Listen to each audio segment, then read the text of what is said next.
is there somebody else with you from the garage or also from your org? Not from the garage. I have Mark Elliott. He's the director of security. Okay, so Mark and Tom, we would like your assistance. You're cutting out. Yeah, we can't hear you, Dale. Right.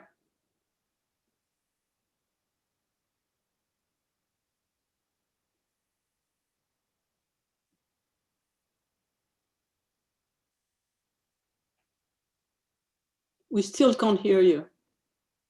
I don't know why we have so many problems today.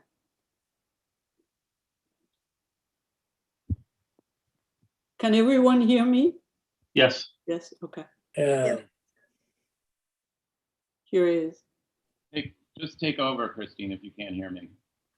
No, now we can. You're good. Okay, so You're back. Mark, we invite you to address this topic and see if we can come to some resolution. It's your mic which is messed up because it's very scratchy and. Is this any better? Yes, it is. Okay, I guess I moved my phone away from my laptop. I guess that did the trick. That was it. Sorry about that, everyone. Okay. We're like cursed today. Okay, Right. Tom and Mark, if you please. Yes. First, I'd like to thank Christine for inviting me to the meeting today. I think it's very important to discuss the incident as it relates to the building and as it relates to the outside of the building and what we can do to work with the community to ensure that the building is doing and following the rules to ensure that we have safe pedestrian traffic. I don't think the building can comment on the incident itself, as my understanding is it's still an ongoing police investigation. But I can say that last week, Christine and I were able to connect, and she did make me aware of a, I think you put it as it's not a code, but a zoning amendment that we had reviewed with Habib and Associates, and we are working with them currently to ensure that the pedestrian safety measures are implemented for the stop sign and the speed bump at the exit there. What is this? Yeah, I want to make you aware also that since then we have done a little more research, and so at the time I didn't mention that to you, but there are two other elements to that regulation. One is limiting the entrance to 22 feet. It looks like your garage entrance is 3 lanes, and the new regulation, which was established in 2013, limits the entrances to 2 lanes, 22 feet. So it can be no wider than 22 feet. Right, exactly. To limit, the crossing by a pedestrian. So I just want to make that a comment. The second thing is that. And as it was reported, Christine, the current entrance, the current cutout is 40 feet. Yeah, it's really wide, and you can see that because there are 3 lanes, and it should be only 2 lanes. And then the sidewalk is not completely ADA compliant. Normally, the sidewalk should have a flat surface for the pedestrian, and then the slope should be completely at the end as a small slope. And we can send you some documentation from the ADA board, which shows how the curb cut should be built so that the people get on and they can stay on the same level as the sidewalk. Okay, if you don't mind sharing that information. Sure. Thank you. And then finally, what is really very bothering, I would say, is that there is a scaffold, and I'm sure that the scaffold played a role into that issue, because the scaffold legs are within the opening, and they are hiding, and I wonder whether you could get your scaffold company to move the legs out, to rearrange the way they have done, not the scaffold, but the shed, so that the shed is aligned with the walls and not taking in, limiting the entrance and exit. Okay, so over the parking garage entrance where the westernmost legs are encroaching on the westernmost lane of the parking garage? Is that what you're referring to? Yeah. Yes. On both sides, what you have is you have legs, and then on the ground, what you have is a sign which says, this is for cars coming in, but because of that, the cars are really coming out from the lane where they are supposed to come in. So it's very confusing if I were a pedestrian and looking at that, and I would see an arrow one way, and in fact, the cars would be coming the other way. Understood. It would be very confusing if this is what happened. I mean, we don't know what happened, but all these factors are making that the situation is very intense and very confusing. Okay, I understand. And Tom, The exit is half blocked. Yes, half blocked, he says, right? Yeah, the legs are half blocking that. So that's the other thing, is that if there is a car coming up, they are not going to see any pedestrian because the pedestrian are behind the legs.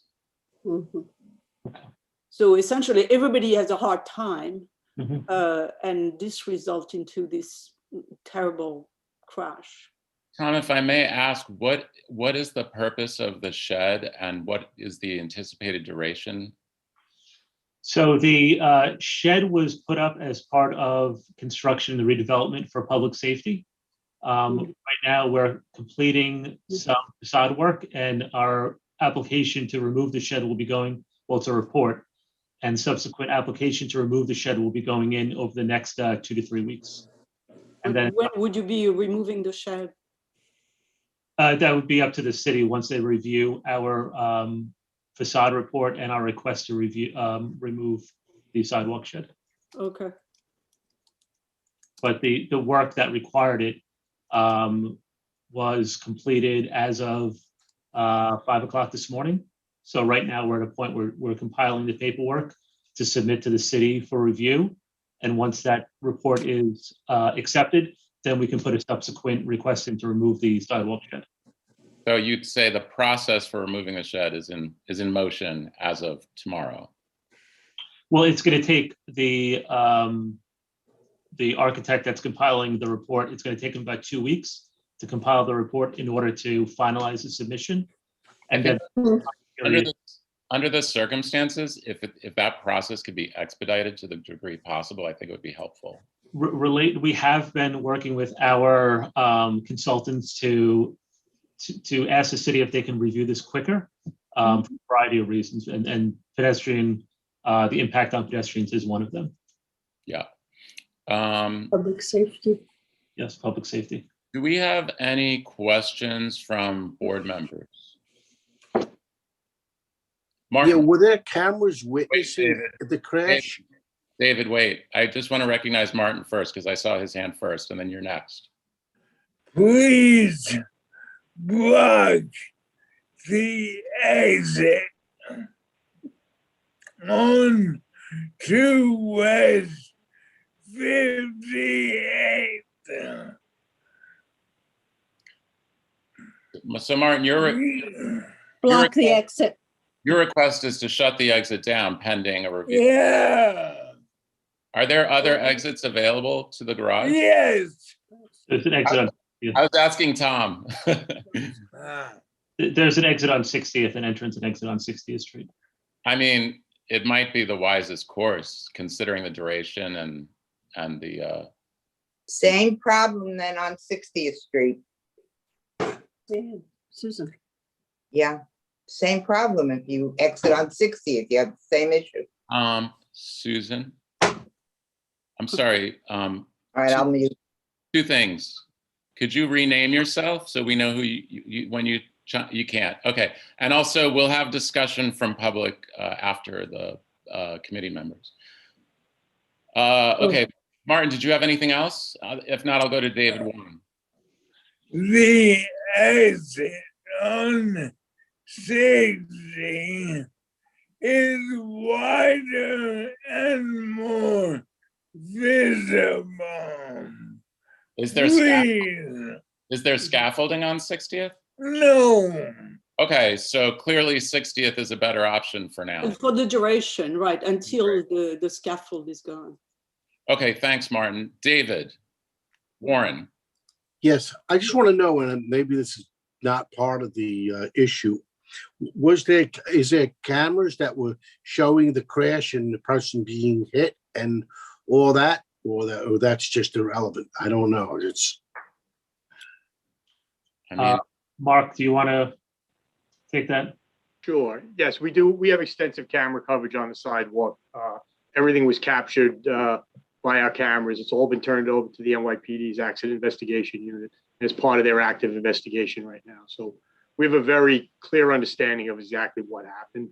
We just have to wait for the NYPD to come back with their report before we can really do anything or say anything on it. and is it in the hands of the collision unit? I believe it's the highway accident investigation unit. Yeah, that's the I don't- collision unit. They may have renamed it. Yeah, that's the name I know it by. Okay, thank you. Any more questions from the committee members? Yeah. David. Yeah, I mean, two sort of longer term things. I mean, I think our letter regarding this should point out yet another hazard of having these sidewalk sheds up interminably.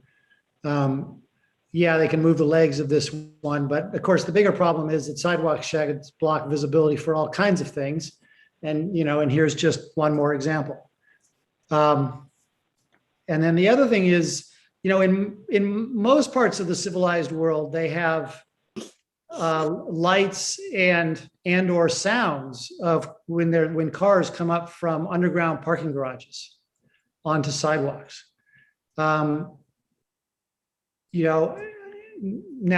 I mean, I don't see why we don't. I mean, I think the sound might not be a good idea given how noisy New York is and how many cars are coming out of parking garages, but lights would make a whole lot of sense. And I don't know. I mean, this is happening because we have a lousy system in place, and that's not how it is in other parts of the world, right? We've got to recognize that we need to learn from the rest of the world, and stop making our own. We're like children who keep making their own mistakes, right? I don't understand why the regulations are so lenient. Well, on that subject, the regulation got changed in 2013, but they were, and the new regulation are pretty good, but they were not made retroactive. So we now have probably 10% of garage equipped with the safe regulation, and 90% of the older one, which don't have it, which is, I think, if I may suggest at a point of time, we should send a separate letter to city planning saying, how come you're not making that retroactive? Because it should be done. I mean, also, I would just say, like, a building operator such as yourselves, instead of saying, well, these new regs are in place, but they don't apply to us, so we get a free pass, should be actively pursuing the changes on their own instead of being obligated to once something like this happens.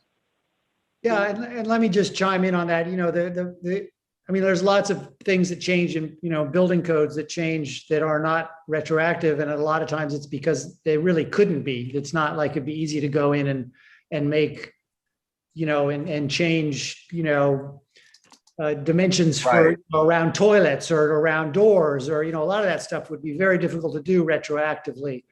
As one, that's only one of a million examples, but this one would actually be quite easy. I mean, even the lights would be easy. There's really nothing that's being talked about that wouldn't be easy and relatively inexpensive to do retroactively. Good point. Yeah, that's a good point, David. Thank you. Do we have any more comments or questions from committee members?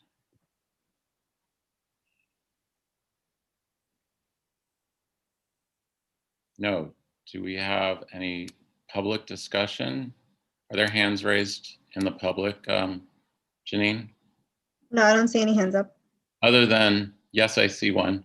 Go ahead. I see. I'll bring him over. Kathleen, you're on mute. I'm sorry, Kathleen raised her hands, and then who? The other person that you mentioned, Janine. Kathleen? I'm wondering, has anything been done as of right now to protect pedestrians there? So cones put up, those orange cones or something. So the building has, we've been made aware of the ordinance, and we've engaged our consultant to find the best next steps forward to ensure pedestrian safety. We've made all of our security officers aware to make sure that they're making the public aware if they see vehicles exiting. No. No, that's not You it. Yeah, Martin, like that. 1 second. We're listening. And then we're looking for some next steps. Where else can we improve to increase pedestrian safety? Is there anything being done right now to protect people from walking there? Right now? You can't. I'm sorry, ma'am. I thought I answered that to say that we're working with our security to help make the public more aware of exiting vehicles. And that we've engaged an outside consultant to make sure that we're complying with any of these ordinances to ensure that we have a safe entrance and exit at the parking garage. The reason I bring it up is on Sunday, we walked by there and there was not one indication of the danger there. Okay, well, I'll speak with the consultant and the operator and see what steps we can take immediately. All it means is to put some of those orange cones up. Yes, ma'am. No. So Tom, just to clarify, the garage has an operator, which is not your company. It's a leased garage. Right. Correct. So I'm here on behalf of the condominium association. The garage is actually owned by a separate ownership group and operated by a third-party company. Okay. What is the company that is operating there? That is MPG, Manhattan Parking Garage. Should we have invited them?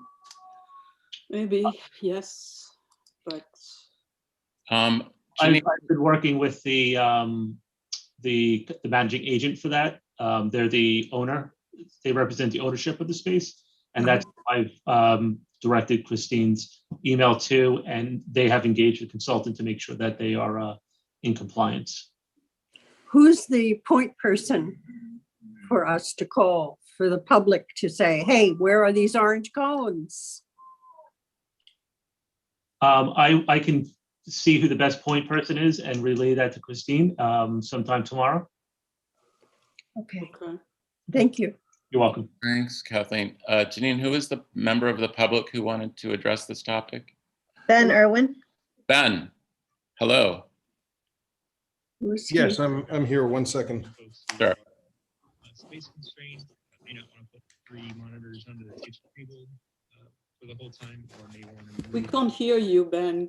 Is there Hi. a way to speak louder or? Here he is. Hi. Okay. Hello, everyone. I've been meaning to come to one of these meetings for some time. Every time I walk by a kiosk and I see the advertisement.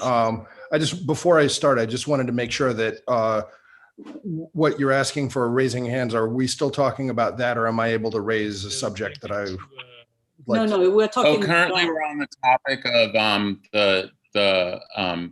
the pedestrian fatality in front of Time Warner Center. But if you want to address a different topic, we can call on you at the appropriate time. Okay, then that's why I asked. Thanks. So yeah, please do. Something on the agenda, or would it be new business? It would be new. Well, this being my first time, I don't know. So it sounds like new business. Have a look at the agenda. If it's new business, when I ask for new business, I'll look for you. okay. All right. Thank you. Sure thing, Ben. Okay. Do we have any further questions or comments on Time Warner? I thought Suzanne had comments. Susan, do you have any comments? No, basically, thank you. And this was a special lady. She was a jogger. She was healthy. She might have been coming back from a jog. She, at 73, was still working at the library and was doing archival work for them. And she's missed, of course. Just happy that somebody's taking up her cause because she doesn't have others. Okay. Thank you. Bless the And archive thank you. in the world. Okay. So, So do we have like well, let me summarize what I heard. Sure. What about that? And then somebody can make a motion. I Sure. think we are asking related to directly or indirectly comply with the new crossing, the new regulation for the crossing, to limit the entrance to 22 feet, to make the sidewalk ADA compliant, and to remove the scaffold legs as soon as possible. We recommend that immediately they close the exit at 60 until the scaffold is removed. I'm sorry, at 58 or 60, 58. And I would suggest that you can go and buy a 5 miles per hour sign, which is really not very inexpensive, and have put that in the place where they are coming out. And so that would be one letter, one group. And then I think we need another, the other summaries for city planning and DOB to say you have to make all those things retroactive, right? Because you can save lives. And, the scaffold staying there is not a good idea. You have to resolve that eventually. And also related would be sending to us a point person to make sure that, they are watching the outside or putting some warnings outside. So these are the two groups that I have heard. And if somebody wants to make a motion. I make that motion. Okay. Christine, just to clarify, we're making the point that we support Related's efforts to expedite the removal of the scaffolding since their work is done in the interest of public safety. Sure, exactly. Yeah. Okay, so we have a motion. Was it seconded? Martin seconds. So let's take a vote, committee members. All those in favor of this letter that Martin's going to write? No, it's just kidding, Martin. Aye. Any opposed? Any abstentions? Okay, so the letter passes. Tom and Mark, I thank you for joining us tonight. I thank you for your interest in addressing our concerns. And we look forward to moving the ball forward with you. Great. Dale, Christine, thank you very much for inviting me tonight and extending the invitation to Mark. And I look forward to working with you on this and hopefully making the entire property better for the community. Oh, and I had a question, like if you should be looking also at your exit on 60th Street and do the same thing. Yes, right? Yeah, absolutely. Whatever measure you take on one, do it on the others. Duplicated on the other, yes. Okay. Thank you. Okay, we're going to move on to the next topic, which is, Inga, who's doing the presentation on this, the London Terrace loading zone? Are you doing that, Inga? She's on mute. I can.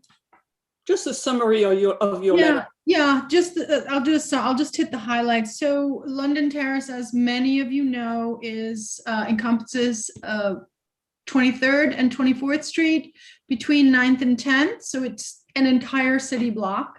We have London Terrace Gardens has 1,000 apartments, and the 4 towers on the corners, which is still connected. So it's one building, has another 780 perhaps. They change just depending on how people move around. We have a sidewalk shed for a restaurant close to 465. You mean an open restaurant? An open restaurant, that's what they're called, sorry. So it's built to be built in a parking space. It's not really in a parking space. There aren't really parking spaces there anymore. Once the 23rd Street Express bus lane came through, it's basically 2 lanes of traffic, but now you go, when you're at the light on 23rd Street, you go through the light on 23rd, approaching 10th Avenue, and you're in 2 lanes. All of a sudden, you're in front of this restaurant that's in the street now. So it causes traffic to just stop, and then people are fighting to cut other people off to get around the restaurant. There's honking, among other things, cursing. I've been cut off a few times recently. It's in effect taken that lane away from traffic. And then just as you pass it, you have maybe 3 or 4 car lengths left to 10th Avenue to make the right-hand turn to go up 10th Avenue. So we also have, when we have people move in and out, which is quite often in such a large building, we have a lot of deliveries. We have FedEx, postage trucks, UPS, florists, Amazon. I mean, we have an exorbitant amount of daily deliveries and people just coming and going, unloading things from their car to the apartments, going to the doors. We have a lot of entrances on both blocks. What we're looking for is our loading ramp. When someone's moving, for example, in or out of an apartment, the loading ramp is at 435 for the 23rd Street side. There is no all-day parking. I think it's at 10 o'clock they can stop there. Movers don't come at 10, and it's incorporated now into the moving fee, the traffic ticket. So if movers are coming at 8, which is their typical time, they tell the clients, we are not responsible for any tickets. We're not allowed to park here. There's no other way for people to load. We have trucks parking across the street on the south side, running across the 4 lanes with carts and boxes and wagons and mail, food, lots of things. So we're looking to kind of take that back away from traffic, since it's not a traffic lane, and make it we need a loading zone for the moving trucks. I'm not exactly sure what that's called. Christine and Dale can better say that, but it needs to be reserved at least, I'd say 10 car lengths for movers so that they can come in the morning at 8 o'clock and start doing their thing. We also need drop off and pickup. We have a lot of people that get picked up in Ubers, Accessorides. We have a lot of seniors. We have just a lot of people. So we would probably like 30-minute drop off pickup times. That way deliveries can be made. The mail trucks can drop things off. FedEx can come in. We have a large package room.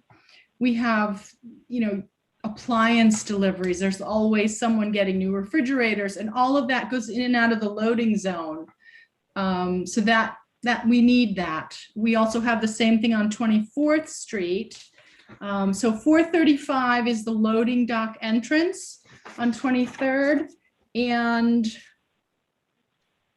I'm just looking where I wrote down what it is on I think, Dale, you took a picture of, was it 440 on the 24th Street side, or 430? I believe, I'm going to look now. I believe it was 440 if I'm remembering correctly, but yeah.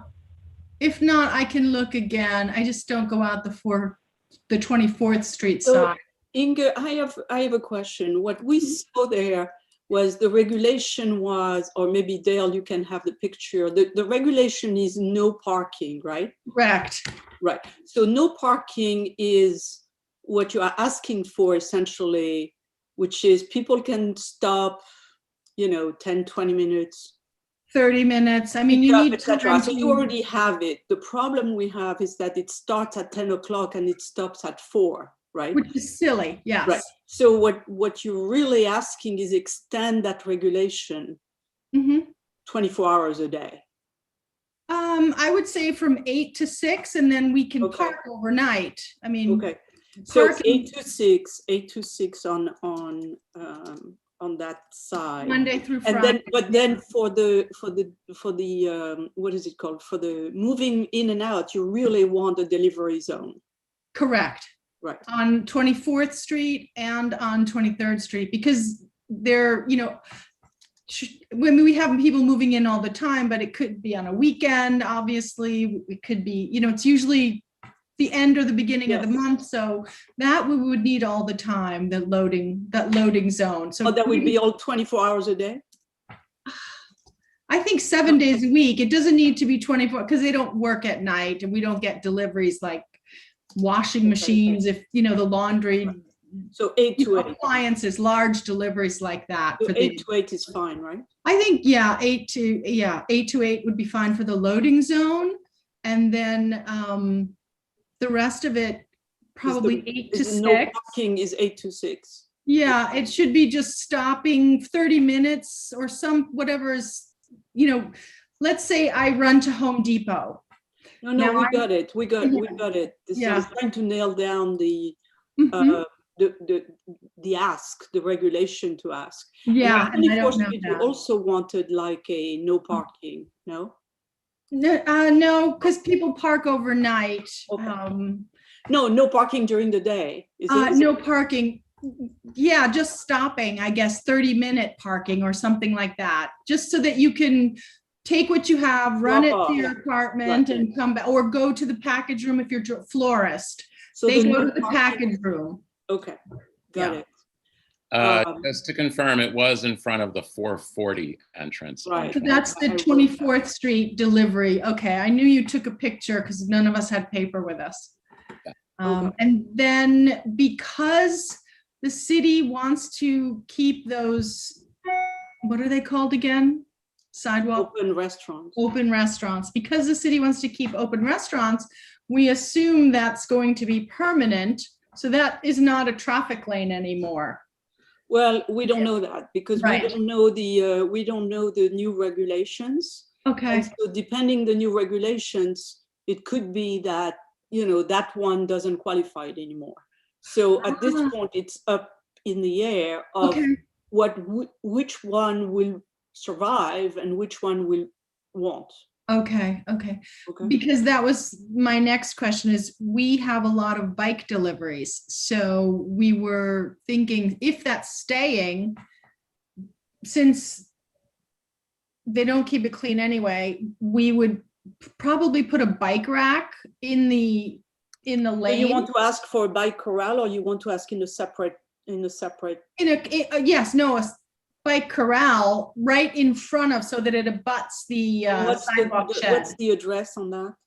465. So it would be between 455 and 465, but closer to the actual structure in the street. Right. So that they're together. Okay. For how many? 6? I'm like taking an order for. I know. I think you could do more. I mean, like I said, there's 1,700 apartments. Okay, for 10 then. Yeah, and we would also like one on 24th Street. And I was walking around looking, I think it makes most sense if we have one on that end, 24th Street at the 420 entrance on 24th Street, because we get so many food deliveries, the bikes, and we have some of the single racks, but they're chaining them up to the trees, the planters, the scaffolding, which is never going to go away. So a bike rack in the street. I'm missing the address for the 10 car length loading zone. Which address is that? That's on 23rd Street, it would be 435. Got it. So you would want to go I got everything else. 435 Let me and then recap that. So we want 20. to create on 23rd Street at 435 a 10 lengths car loading zone. I think so, yes. And then on 24th Street at 440, Same thing. another loading zone. Same, right? same length, same everything, yeah. Because if you, I would say the same length, because if you're, I'm Okay, walking okay, around looking I at the got it. size of the And trucks. then for the rest of the sidewalk of the curb, it would On be a no 23rd. parking from 8 to 6. Correct. Right? Except where we have at 465, we would have a bike corral on 23rd Street for 10. Mhm. And at 24th Street, we'll have 6 or 10. You could do 10 at 420 as well, yeah. 10 at 420. So that would be the ask, right? Yes, yeah. And so then from 8 to 6, we would have Yes. just 30-minute drop off. So Whatever, yeah. yeah, whatever it's called. And then overnight parking like it usually is. From 6 p.m. to 8 a.m., you can park your car. So I got it. Mm-hmm. Dale. We have questions from the committee. Jeffrey. Thanks, Dale. Hi, Inga. Hello. Is this a pilot for a neighborhood loading zone? And how are those regulations different from what we're asking for here? No, it is a neighborhood loading zone, except when they want the loading for the specific real commercial loading for Yes. the move in, move out. Okay. I was hoping we could just plug this into something they want to, have places to execute on. And as it relates to bike corrals and bike racks, it's my understanding to ask for those aggressively now. The city is ramping up and wants to install. So if you want a bike corral to buffer that open restaurant, I think that's a great idea. I think so, because the cars head towards it and put a bike corral right up Good buffer. against it. Yeah. Thanks, Jeffrey. David, Warren. Hi, Inga. Great to see you. We miss you. Thank you too. 2 things I would like to suggest is I sometimes get deliveries as late as 9:30 from Amazon and other delivery people. I would up that time if it's reasonable and possible to 9:30. Also, it would create a good precedent rather than just 6. Which one? The loading zone or the delivery, the 30-minute delivery. Oh, the neighborhood loading zone. Yeah. The no I would parking. I would But the no limit it- parking, they are not going to come by your deliveries. They are not coming by car. Oh, you mean by deliveries, right? Yeah, truck, yeah, whatever. I mean, I've gotten Amazon. The second thing is with the bicycle corrals, you must let your management companies be aware of this, because if they reject it, the city won't give it to them. So you've got to let your management company She's the boss. be on board. You're the managing company? No, but our people so why would they reject it? You just want to let them, first of all, you want to alert them to it so they know what you want and what you need. Otherwise, they're going to be blindsided. They're going to go, what the F is this for? Why, just include them in for all your buildings. Because I know half of them are tenants and half of them are co-op owners. It's been problems. So just make sure they're on board for the bike corrals. Yeah, And let okay, them know that the city's going to contact them. okay. Yeah, I think Pete's just mainly suggesting that everybody's pulling the same, the management company, the co-op, cooperators and Pete. You're on mute. Unmute, Pete.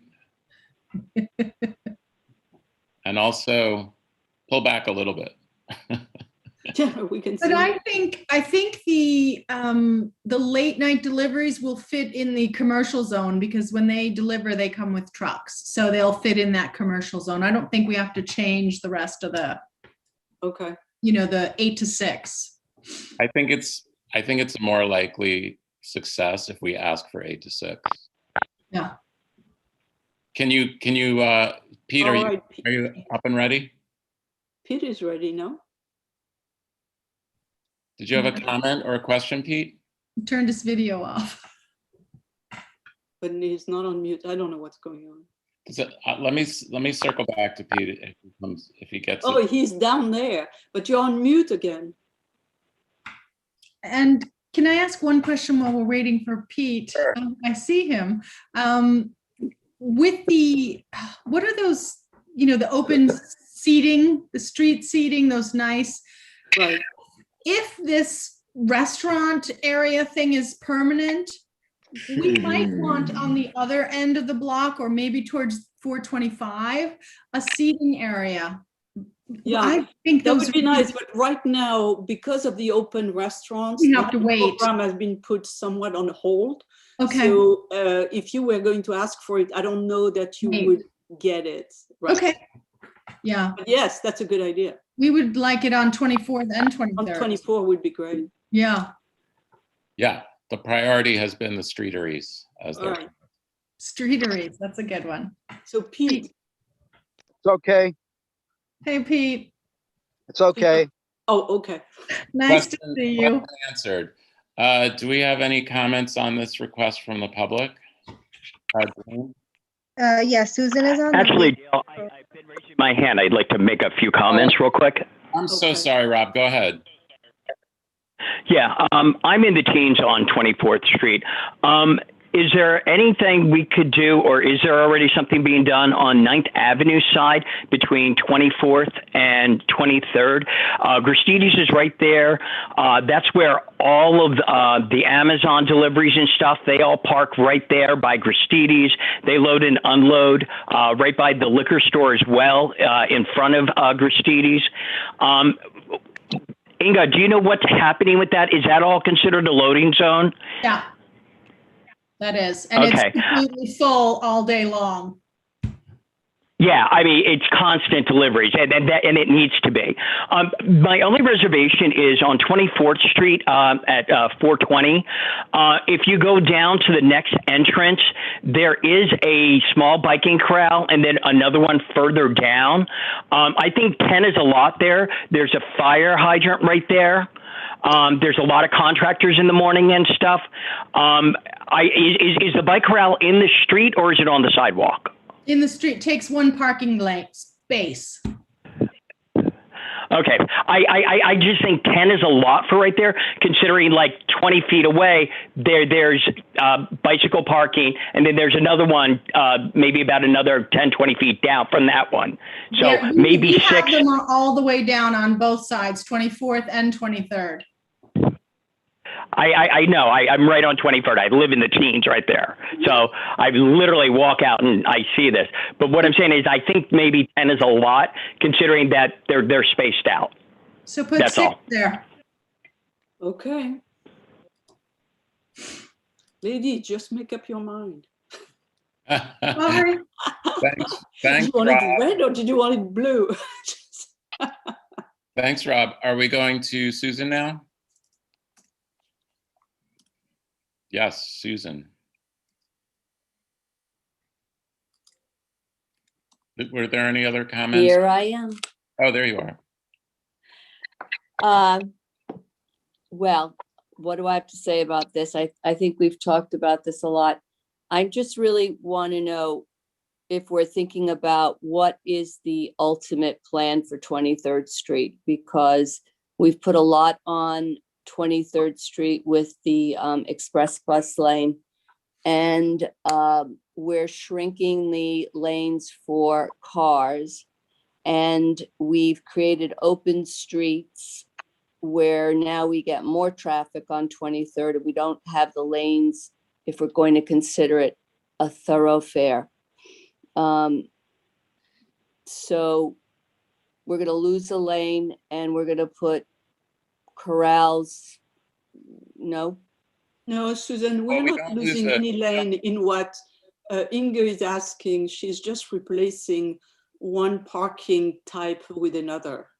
So we are not losing any lanes based on what she's asking. I guess I'm moving forward with this restaurant that's sitting out on the street, because we actually do really lose the lane anyway.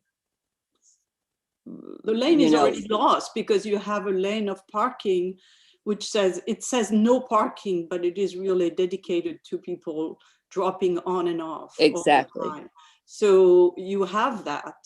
And So- what is being proposed doesn't change that, right? I guess really where I want to go is reconsidering the lanes on 23rd Street altogether and taking that third lane on the south side of the street and giving it to the north side of the street so that that lane that is for no parking doesn't create a one lane going west on 23rd Street because it creates so much congestion and So if we wanted to do that, we would have to make a study of the volumes, etc.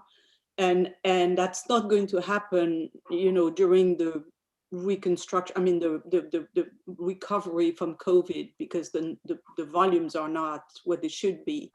So I think it would be, if you want to do that, it would be appropriate to bring it up, I would say, in 1 year. And then I don't think that DOT is going to contemplate that at all at this point. okay, I mean, even prior to COVID, we're a residential street until you get to Ninth and then you head east.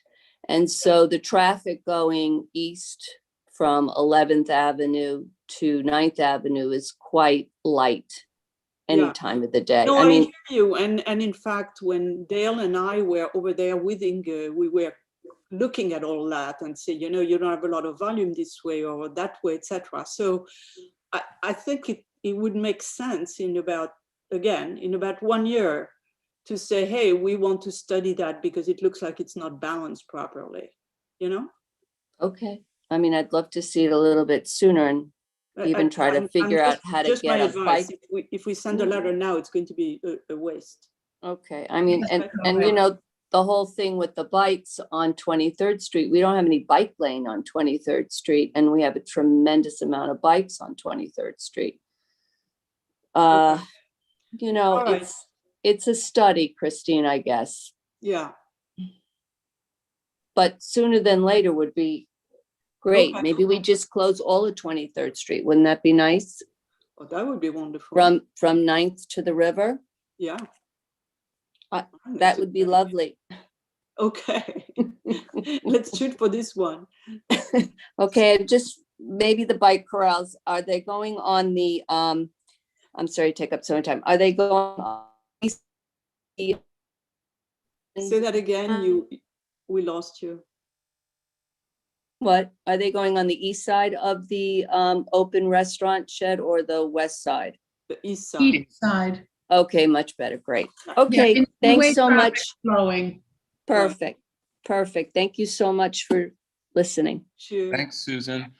Thank you. Do we have any more comments or questions from the public? Lean? We're good. I don't see any. Oh, wait, Ben's back? I think, No, Ben wants to talk at the end unless he Yeah. wants to talk now. Oh, we should check it out. Hello? Yes. Hi, yes. When I raised my hand earlier, the thing that I wanted to talk about was the placement of city bikes and the corrals. Is that relevant to what you guys were just talking about for me to bring that up? Well, this is a very specific instance. So if you want, do you have a specific location in mind, or I'd like to educate myself on what is the path to get the city to move all of the city bikes out of alternate side parking onto the safety lanes on the avenues where there are no turning lanes. So I think that's definitely going to be new business. Okay. All right. Thank you. We'll look forward to having that conversation then. Thank you. Sure. Okay. Okay. So Rob, yeah, I'd like to make a motion. Yeah, we have a motion. So we have Like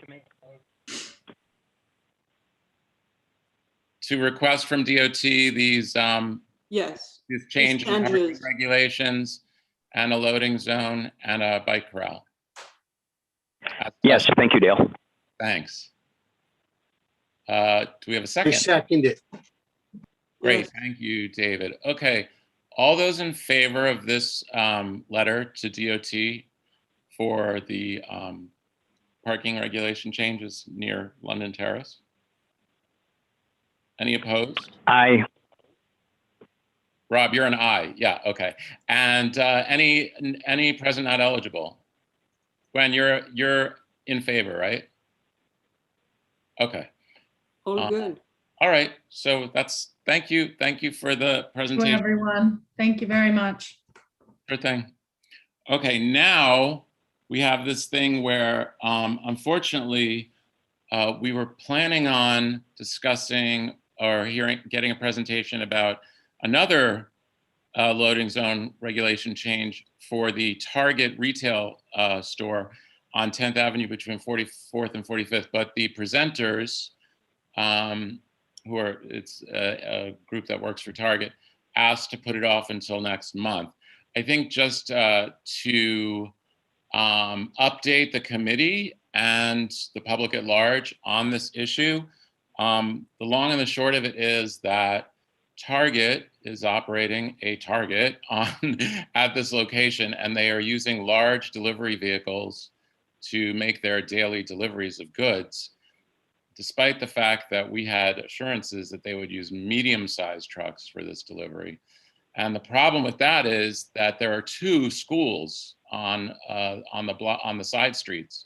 So you have the conflict of large trucks doing loading and unloading at the sidewalk with school kids coming and going to their classes, to their sessions. So in a recent accommodation, Target sought to schedule the deliveries at times that would not interfere with the pedestrian traffic related to the schools. They scheduled deliveries for 10 a.m., 2 p.m., and a later one, I think that was 7 p.m. And it seems, as of now, the latest update is that while the 10 a.m. and the 10 a.m. happens well after the kids arrive, and the 7 p.m. happens well later, than there is a lot of pedestrian traffic related to the schools. The 2 p.m. has been shown to be continually problematic because, in truth, like 2 o'clock does not, it doesn't really happen at 2. There's delays. It's a delivery in the city. It's subject to delays. And the school kids are getting out between 2:30 and 3:30. So our eyes on the street have reported that there are ongoing conflicts between the deliveries and the school traffic. So that's, Christine, do you have anything more about this in terms of an update to the committee? No, I think they sent us a letter today saying they will comply with everything we have asked, but we know that they are not complying, at least with the deliveries at 3 o'clock instead of being at 2. So we need to understand why and what they are going to do about that. So we hope they come back next month and explain that to us.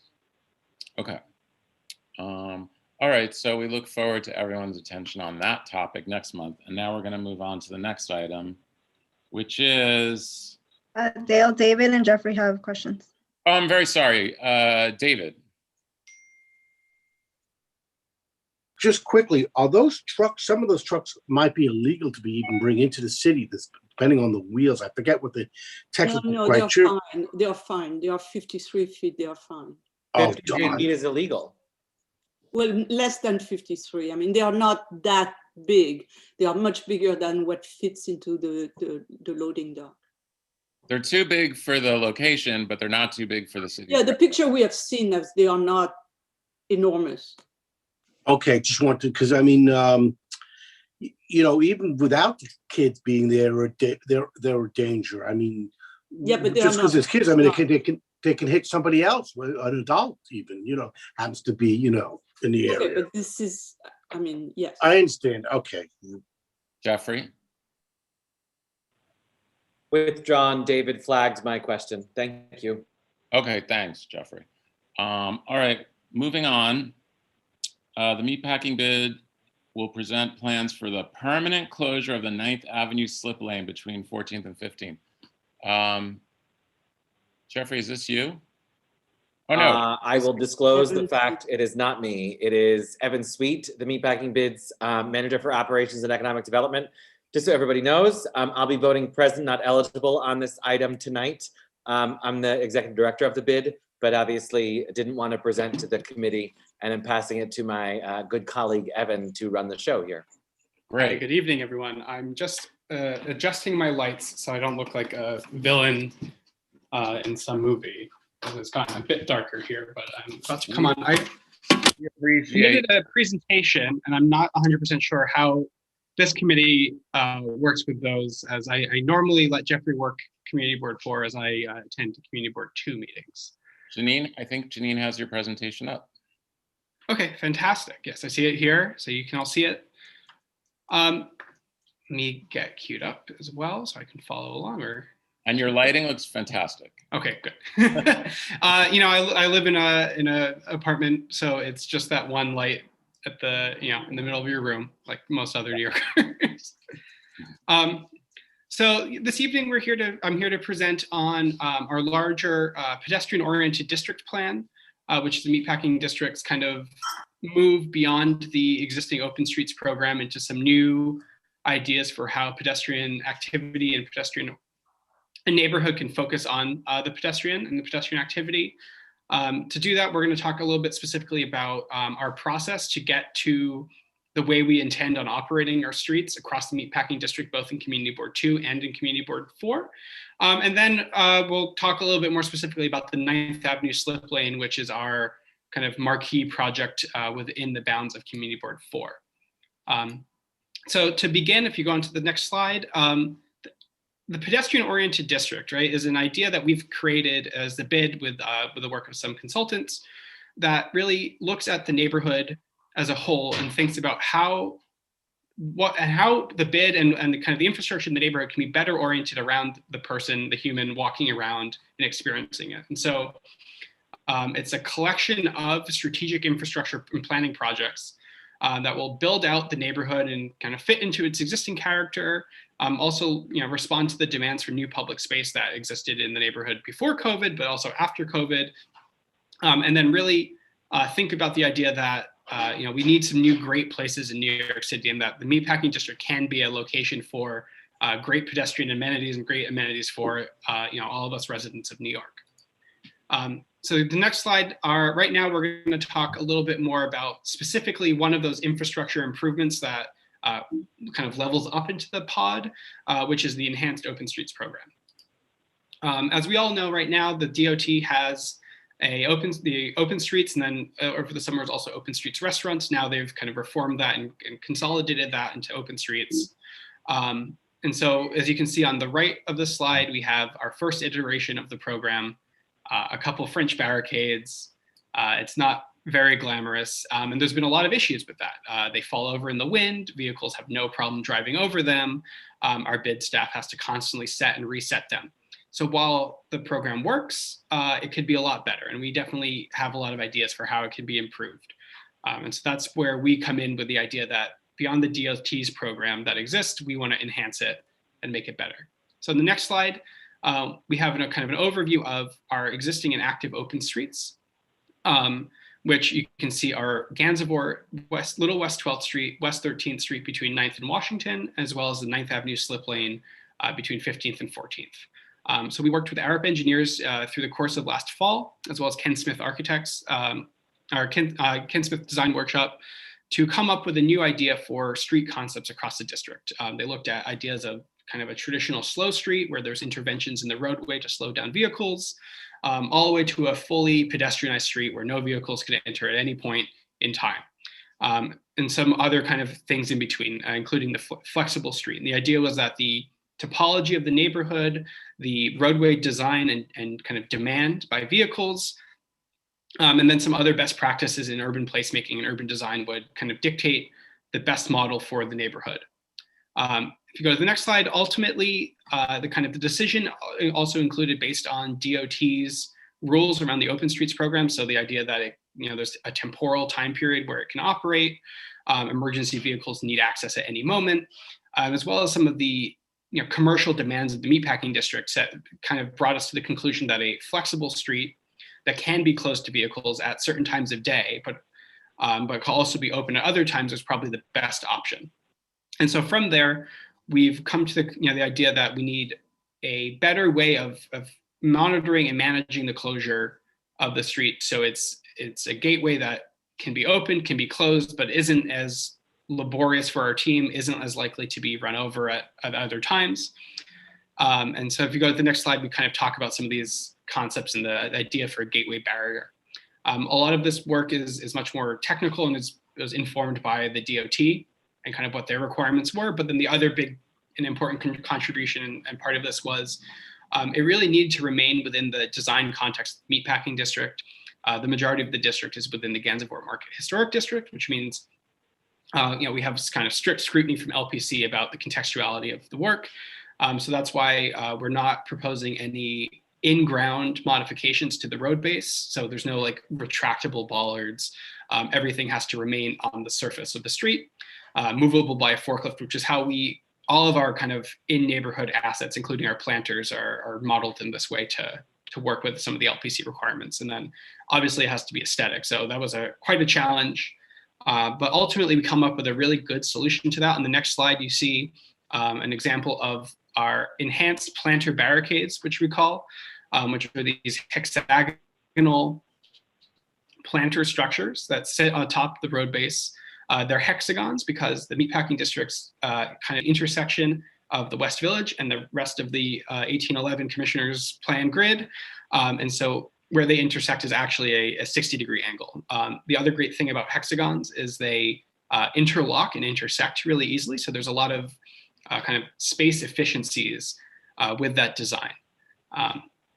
They're modular, they swing, they kind of are, you can stagger them a little bit, and they, based on the road widths and the design widths, you can, when they're open, there's at least 15 feet of clear space between the barricades, and when there's closed, you shrink it down to 6 feet. So you go from allowing a fire truck to access it when it's necessary, all the way back down to only allowing pedestrians and cyclists through. The next slide, you can kind of see that process in a little bit more illustrative detail. On the left, you have the closed condition. So 4 barricades across the street mean that a box truck or a vehicle cannot access.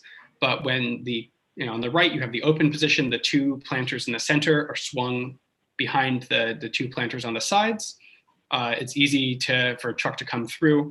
The city's looked at this in our design about auto turn and kind of these technical questions about whether or not a truck can make it. And so that's all being determined, but it all seems to be checking out. So now, we've talked about the concept as a whole, and we're now going to really focus in on the Ninth Avenue slip lane and what exists in Community Board 4. So the next slide from here shows the existing condition of Ninth Avenue. Currently, and for about 9 months to maybe even a year at this point, Ninth Avenue has been closed to all non-emergency vehicles due to ongoing DDC construction work. In the early summer, the street was re-cobbled. Before it was kind of asphalt on top of historic cobble. So as part of the DDC project that was restored. And so for this whole year, there's been no traffic on that street.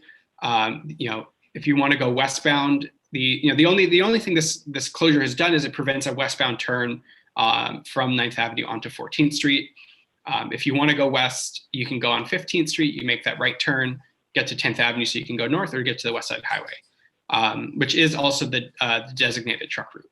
The one kind of movement that is precluded because of this closure is a right turn onto 14th Street, followed by a left turn onto Washington Street, and a right turn or left turn onto 10th Avenue going south. But really, there's not a lot of vehicles that undertake that, and anyone who's been doing that or who would normally do that has already rerouted in the course of this year.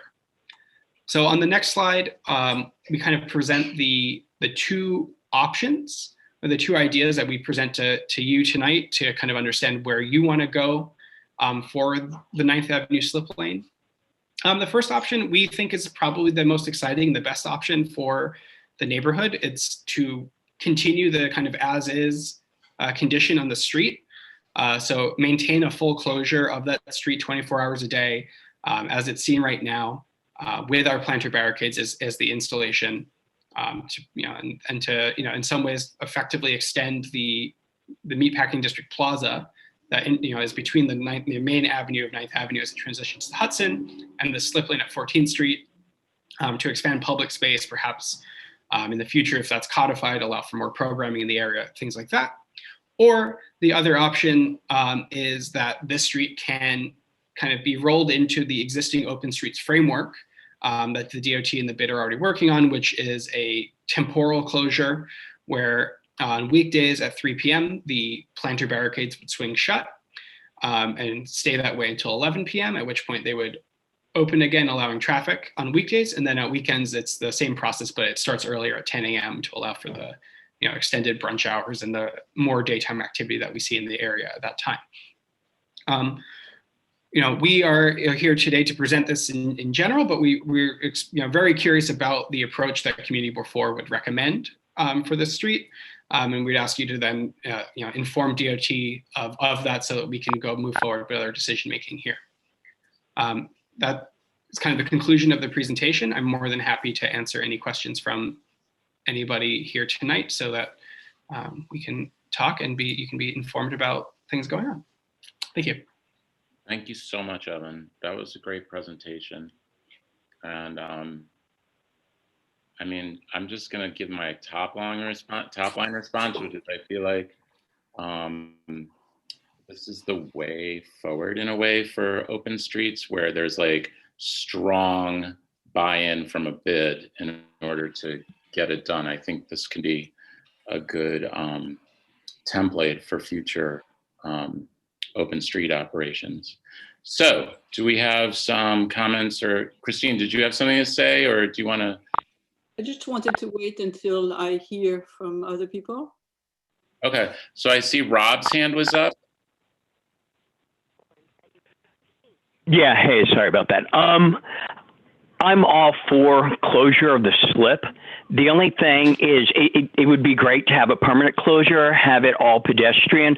The only thing is pre-COVID, I know what traffic was like at that intersection, and it was a mess. And once things get back to normal, I think not having that right hand going west turn lane is going to cause more traffic and back it up a little bit further.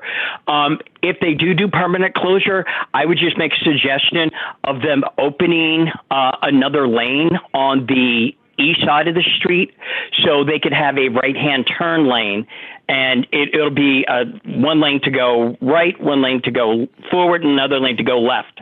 And I think that would be the best course of action if you're going to do permanent closure. And I would love to see permanent closure of the slip. That's all. Great, thanks for that suggestion, Rob. Who else on the committee has a hand up? I think David. David is on? No, you go ahead. Okay.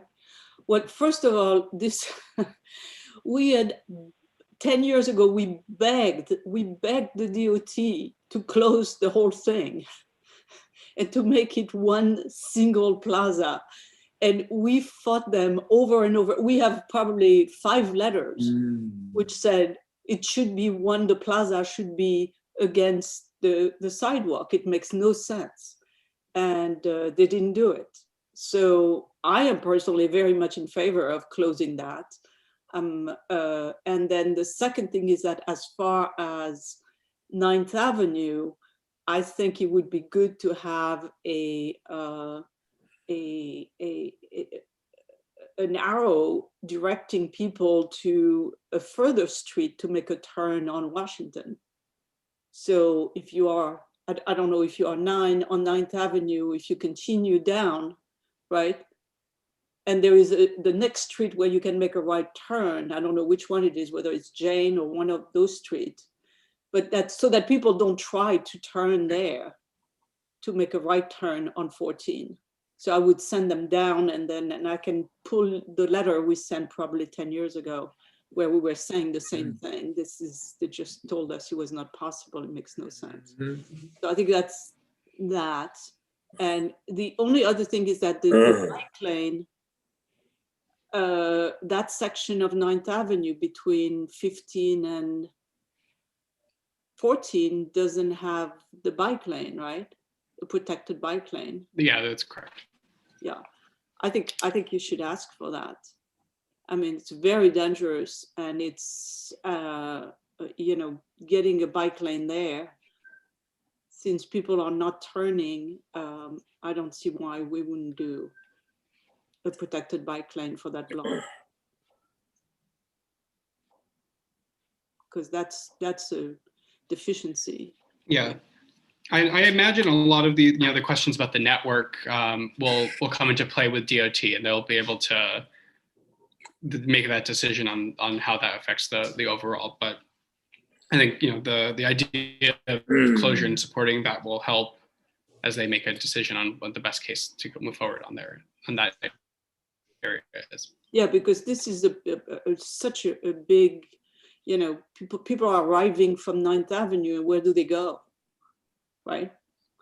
And I think there should be a protected bike lane there. Yeah, I wouldn't leave it to DOT to be proactive. They're generally reactive. So I would. Absolutely. This project has been a lot of us stoking the fire and telling them where we're going. And what about the left turn arrow on 14th Street? Because it's still very dangerous there for pedestrian. It's like the cars are coming from Ninth Avenue and making a left turn on 14th Street. And I don't think they have a red arrow there. So as you are asking for the closure, I think you need to look at a little bigger and say what's happening on 9th, and let's try to make the place safer there. I was there on 14th Street recently, and the crossing of 14 from south to north or north to south on the east side of 14 was pretty, first of all, it's very wide, and it's pretty scary. I mean, so I would recommend those two things in addition to. Martin, did you have your hand up? Oh, I am. Get off your bike and walk it. Number two, when it is open for trucks, they go pretty fast. What mitigation can you do to slow them down?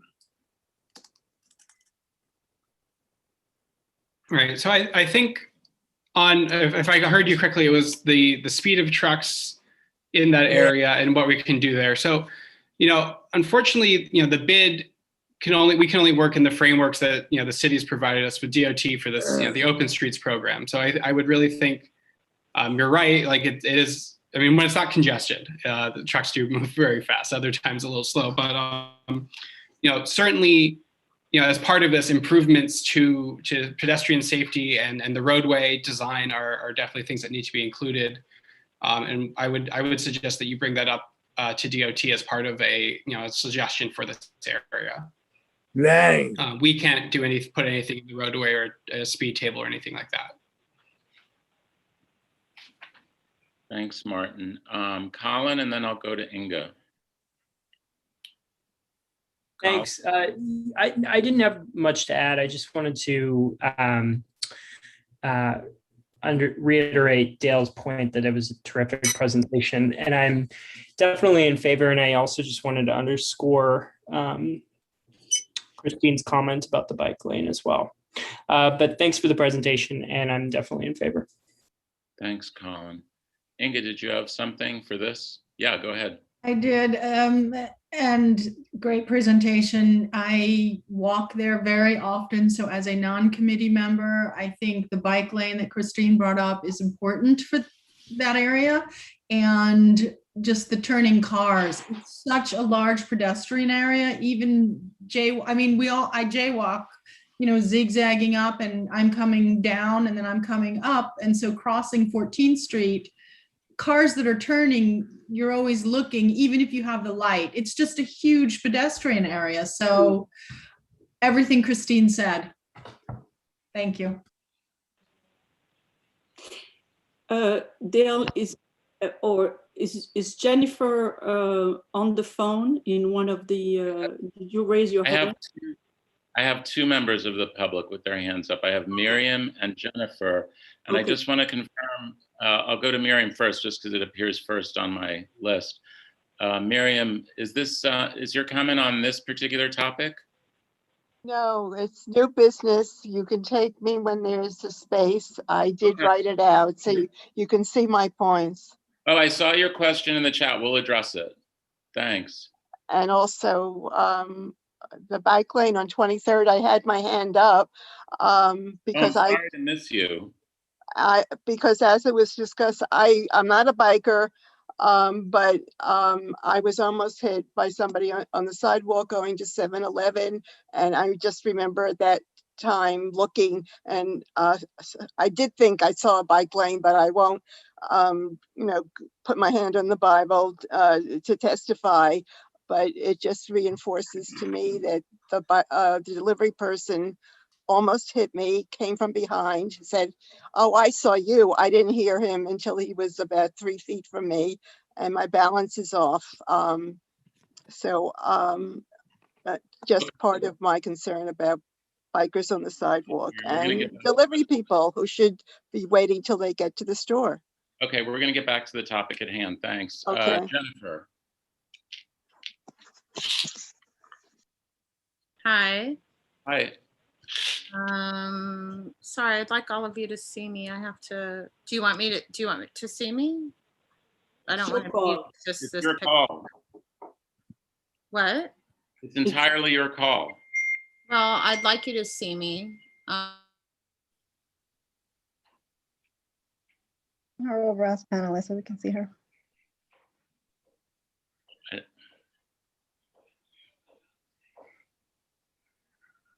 All of you, I know a lot of you know me. So I have a lot to say on this topic. As a resident of Chelsea for almost 28 years and a business owner, and also managing businesses in the Meatpacking District when the Meatpacking District wasn't what it is now. I remember when the Meatpacking District was Jeffrey, which I managed that store, and Pastis, and that's it. And the bid consisted of the owner of Darling. I don't know if you remember that little store on Horatio and Hudson or 8th Avenue. The bid person was the owner of that store. So now we have this huge vested interest of Jeffrey LaFrancois, who is a member of Community Board 4 that pushes forward all of these initiatives that are great for the Meatpacking District, but he moves through things that nobody else has the advantage of. For instance, there is not one link station in the Meatpacking District. Not one. No, listen to me, because Dale, I'm not going to have you interrupt me because you've interrupted me before. You've called me a racist and a homophobe, and I don't appreciate it because I'm neither of those. Jennifer, you're way off topic. Can you go back to the topic at hand, please? The topic is that place in front of the Apple Store by Chelsea Market. I know the place explicitly. I think it's great if you can create it a community area, but do that in the rest of Manhattan. Don't just do it for the bid of the Meatpacking District. Dale, let me take that. Let me take that, Dale. So, Jennifer, I think you have a very good point, and you have written to many people saying that some of the improvements which are done in the bids should be really applied to the rest of the city. Exactly. Now, this is an issue for the mayor. This is not an issue for the bid directors. The bid executives are doing the best job they can with the context of the bid they are given. but this is a problem of equity that Dale and I and our committee have written about on subject like snow and subject like, sanitation, etc. And we are all with you on that, but this is not the subject here. But Christine, so the meatpacking bid is going to continue to be funded because Facebook and Google are now embedded in that neighborhood. But Jennifer, this is not the subject of our discussion. Not the topic The at hand. subject of our discussion is, should we open or close that slip? And that's the discussion we have here. A larger discussion would be new business we can entertain later. So I don't want everybody to have to wait, because this is a huge discussion you are opening, and you are 100% right to open it. Opening this discussion and nobody wants to listen to me. So where do I have this discussion? Well, instead In new business, you are going to have it in new business. Your agenda, bring it up as new business. Yeah. We're gonna Dale, move on. you've never listened to me, so I'm not concerned. Thank Christy you. listens to me. I take exception to that. I was listening to you and I was talking to you. No, Christine, you do listen, but other Right, board and members so don't. I represent the community and I represent the whole community board, and therefore the community board and this committee is listening to you when I do that. Thank you. I you. appreciate it. Okay, so do we have a motion here? So let's open up more streets to other communities rather than just the rich meatpacking district. Okay. That is. One thing I'm sorry, You, please but continue. wait, Evan, don't do, we got that. Thank you. Well, the one thing I did want to say though is, and I hear this concern, and it's very true. The city has a lot of issues when it comes to equity on the open streets question. No, but this is not the subject with of this the project. presentation, Evan. No, absolutely. With this project, that we are working very closely with the DOT and finding a model for improvements that can hopefully work in other neighborhoods besides ours. That's right. And this process is very new, And and again, we're hoping to move that forward. the subject of this discussion is not open streets. It's let's open that little piece. So that's what we're talking about here. Okay. So let's, Martin, Dale, I'm turning back to you. Sorry. Thank you. All right. So, Martin, you want to make, go ahead. do we have any more questions or comments from the public on the topic at hand? Susan Numeroff has her hand up. Who? Susan. Susan? Please go ahead, Susan. I think it's a great project. Thank you for the presentation. I really want to stress the bike lane situation and the absence of it and the danger of it. So that's one. But also to think about the cars that are going down Ninth and those left-hand turns. To think about when you don't allow them to go left on 14th to then go onto the West Side Highway, where that's going to create more issue, whether it's on 15th Street where you have all of the, you have the open restaurants on that street, and whether you go 2 blocks further up on 17th, or you do go 1 block down, which I think after 14th Street, that block doesn't enter onto the West Side Highway. I'm not sure. But that's just the consideration that we should think about, because it's a very tricky spot, period. There's traffic there all the time and it's very difficult. Great, thanks. That's it. So if I summarize what I heard, I think I'm hearing Ninth Avenue slip, great idea to close it. We need to really pay attention to the bike lane and a left turn red light for pedestrian. That intersection for pedestrian with 14th Street is really way too, it's wide open. It's a little scary. And we'll put a line about providing for a turn to Washington or something in a different place, but that's not the main subject.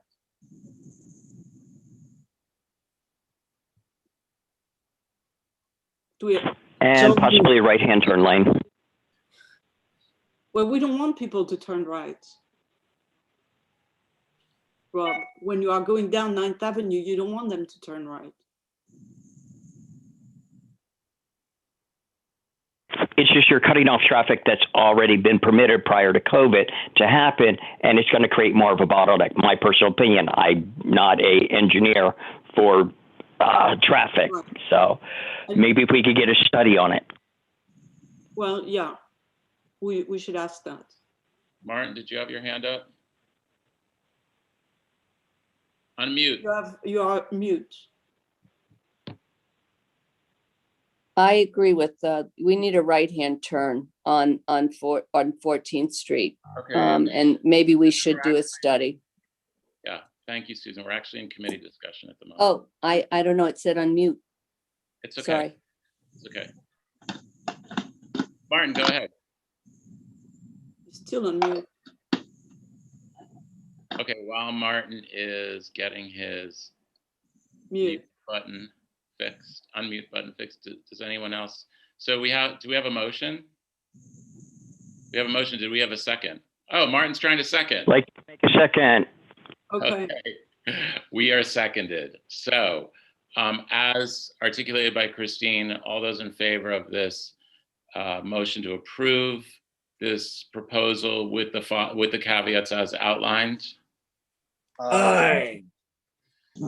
Any opposed? And I know we have a present not eligible. Present not eligible, for the record, Mr. Chair. Thank you. Yeah. Yes, thank you for abiding by community board's rules regarding conflicts of interest, Mr. And Evan, very good presentation. Thank you. And thank you for the presentation. Thank you. It was a pleasure to be here with you all. Thanks. Okay. How are you? What's the next one? I lost my file. I lost my form. HYHK bid. HYHK. Oh, yes. Okay. Yes. So who's here from the bid? Patty. From HYHK. Hi, so I'm here from the bid and also Hi, Patty. has joined me. Hi, everyone. There's also some folks from Tishman Speyer who will be speaking, also Amir and Albert, who are, I believe, panelists on the screen. And Bob's here too. Hi, Bob. Oh, Bob is here too. I had to walk away from Streetcar Named Desire for this. Wow. This is more compelling. All right. All right, go ahead, guys. Good evening. Can you hear me okay? Yes.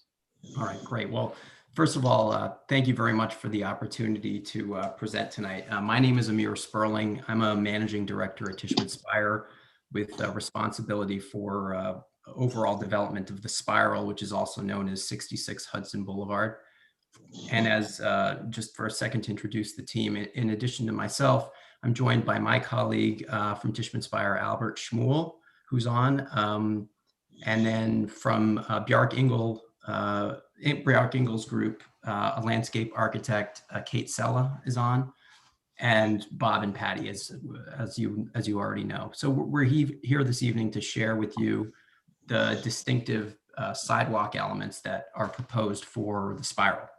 So if we could advance the slide first, I wanted to give you some background. The spiral is a 2.8 million square foot Class A office tower that's designed by Bjarke Ingels and currently under construction. And when the building opens on schedule next year, it'll house a growing roster of major companies, one of whom is Pfizer, who's going to be moving their global headquarters to the building.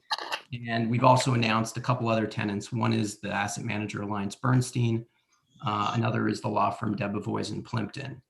So first, just to put it in context, these two maps show you the location of the building. The spiral is located on the entire block bounded by West 34th and West 35th Streets, 10th Avenue, and Hudson Boulevard East. And it's immediately across from east of Block 2 of Bella Abzug Park, including the northern entrance to the 7 train.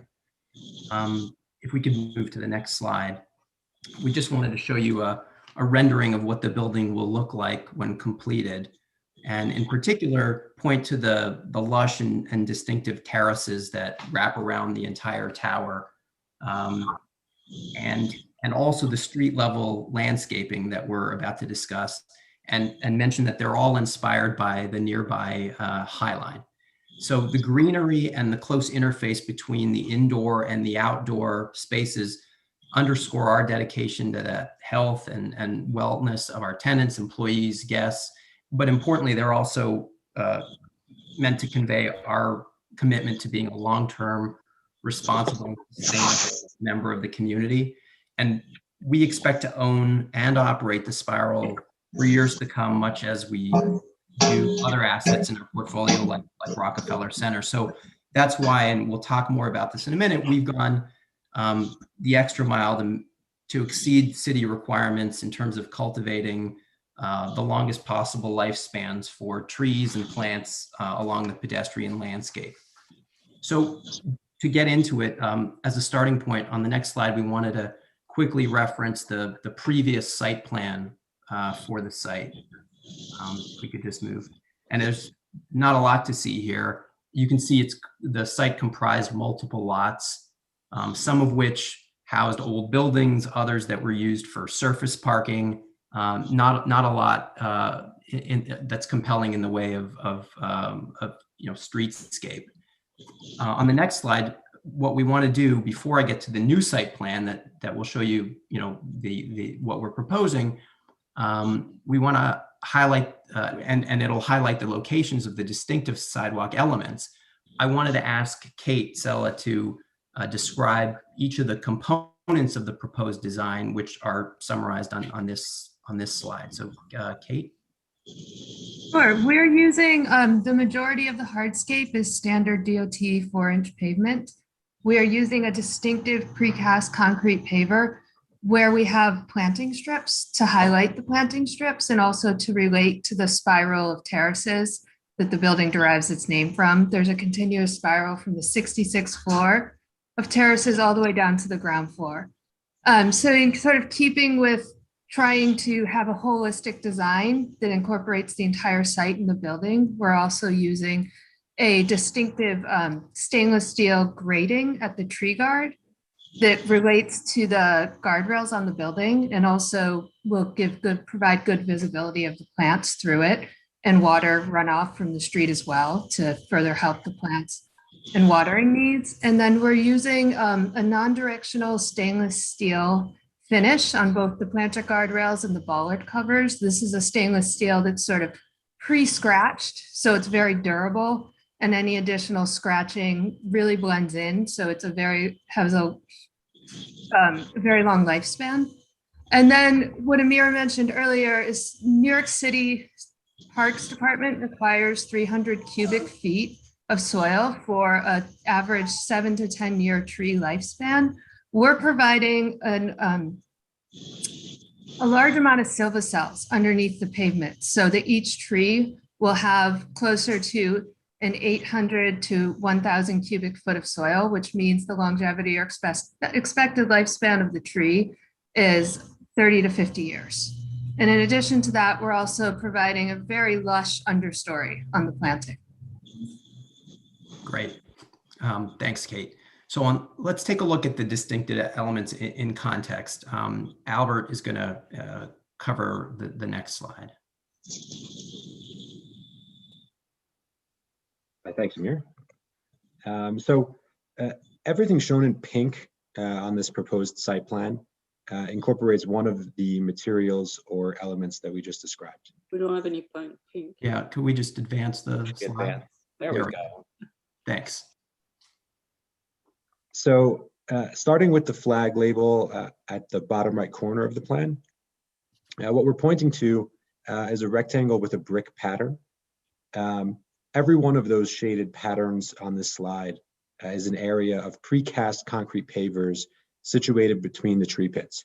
And as Kate mentioned, they share design from inside of the building and the lobby, which kind of extend and pull that design out to the streetscape. Next, on the bottom left flag, that's pointing to one of the tree pits, which is surrounded by a tree guard that's formed by the stainless steel grate segments that we just spoke about on the prior slide. Again, these are meant to mimic the railings for each and every one of the terraces. So basically pulling the design from the building itself to its immediate surroundings. Then moving to the top left, the label is pointing to one of the stainless steel covered security bollards that surrounds the entire site perimeter. And finally, at the top right is a label indicating the location of a bike rack, which is a standard DOT loop. We've placed this bike rack on West 35th Street, right outside the entrance to the building's messenger center. It's also worth noting, while we're on that topic, that in addition to this exterior bike rack, we also have a 300 bike storage area for tenant use located on the cellar level of the building. Before we move on to the renderings of these elements on the next couple of slides, I should also point out that we've worked hard to absolutely maximize the number of trees surrounding the site. And we've placed them in effectively every location that allows for it from a zoning and infrastructure perspective. Compared to the 17 trees that were on the site originally, the new plan that we're proposing calls for a total of 41 trees, including a beautiful double row along the widest sidewalk on 34th Street. Now I'll pass it back to Amir to share some of the renderings. Great. Thanks, Albert. So the next 4 slides are renderings, one along each of the building's frontages. And then there's on each one of these renderings, there's a map inset in the top left corner of the screen that has a pink marker showing the renderings vantage point. So for instance, in this slide, we're looking west along 34th Street. We're right at the dedicated Pfizer lobby entrance. Pfizer will have their own entrance in and out of the building. And you can see all the sidewalk elements, including the bollards, the tree pits, the guards, and the precast pavers. We're also showing, if you can see sort of in the center background, a distance marker to show the width of the sidewalk between the building facade and the first of the double row of trees. All right, let's move to the next rendering. Now we're on the west side of the building, just in front of one of the building's 2 common lobbies. We're looking north along Hudson Boulevard East. On the far left is block 2 of Bella Abzug Park, and you can sort of catch a hint of the subway entrance canopy on the left side. And again, we're showing a 12.5-foot clear area distance between the facade and the tree pits. All right, the third rendering, next one, that's looking west on the north side of the building along 35th Street in front of the entrance to what will be either retail space or a tenant lobby. And I want to point out that because the site elevation here slopes down towards the west, you can see that stairs are located in the foreground with handrails, and that gives way to a ramp further west in the background. And that's how we address the grade change here. And then one last rendering. This is on the east side of the building, looking north along 10th Avenue from a location right in front of the second of the building's 2 common lobby entrances. And again, you see a grade change here requires stairs in the background and a ramp in the foreground. And now the last 2 slides we wanted to cover, and I'll turn that over to Kate to summarize the tree pit planting strategy and the specific tree and plant species we're proposing to use. So over to you, Kate. Thank you. So we're really trying to make this as densely planted as we can while still providing enough room for the plants. So this is a typical planting plan of one of the tree pits, as well as a side and a front elevation. So that stainless steel grading is quite porous. One other thing I'll mention is that the understory of the plants is meant to be quite low, between 1 foot to 2 feet. And then the trees will be limbed up on day 1 to be 7 feet to keep sight lines open to the street. And if you could go to the next slide, please. This is our plant palette. It's all native or adapted plants to New York, low watering needs. And we looked at providing, a nice range of seasonal interest. So there's winter interest, fall, summer, spring, throughout all of these. And then at the bottom are the trees we're using on all four sides of the building. Great. Thanks, Kate. So those are the slides we wanted to cover. And again, we truly appreciate the committee's time, and we're certainly happy to address any questions. Great. Thank you so much for the presentation. Do we have questions from committee members? I see Jeffrey's hand. Hi, congratulations. This looks great. 2 comments. You mentioned the bike parking in the building, but I noticed the map quickly. There's only 1 bike dock on the whole of the 4 sides of the building proposed? Yeah, so that's right. And again, the bike rack we added was specifically to address deliveries to the messenger center of the building. And that's why it was placed right on the north side by the messenger center entrance. But in addition to that, as Albert mentioned earlier, we have space for about 300 bikes in the building cellar for tenants. And in addition to that, and certainly open to hearing from Bob or Patty on this, but we understand the Hudson Yards Health Kitchen Alliance is in the process of pursuing an opportunity to install additional bike racks or corrals directly across from our site in block 2 of the park. So Bob or Patty, do you have anything to add on that? Sure. Yeah. So we are working with DOT to increase bike parking on both 34th and 35th Street. We're working to find out where the greatest need is, but we're also doing some more on 33rd Street and possibly extending it north. So our own bike parking plan is sort of going to complement the Spiral's bike parking plan. I would say we hope to have at least 30, probably more spots within 1 block of this building. That's our game plan right now. We look to complement all the buildings as they open up. That's why 33rd, when Related's building opens up, and as you go north, as they get built.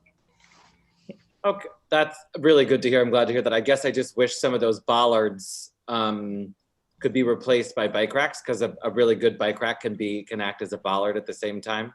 So I guess huge thrilled with the internal parking, but I don't know what your retail footprint is gonna be, and with the state of the delivery world, bikes clogging sidewalks is the last thing your narrow sidewalks are gonna benefit from. And also, the other comment I want to make: thank you for renderings that had a population that reflected the city of New York. So I applaud your designers for having it not just the only white people in your examples. So kudos to that. We see too many representations not of New York City in that way. So we make the future as we envision it. My understanding is there isn't really a retail envelope on the ground level of this building, is there? Dale, there is. And I know we didn't cover it in this presentation, but because both you and Jeffrey asked about it, our plan is to have a curated group of primarily, if not exclusively, food and beverage operators on all 4 corners of the site. Oh, okay. Really, we're thinking about it as all-day dining, everything from coffee and grab and go to more table service type offerings.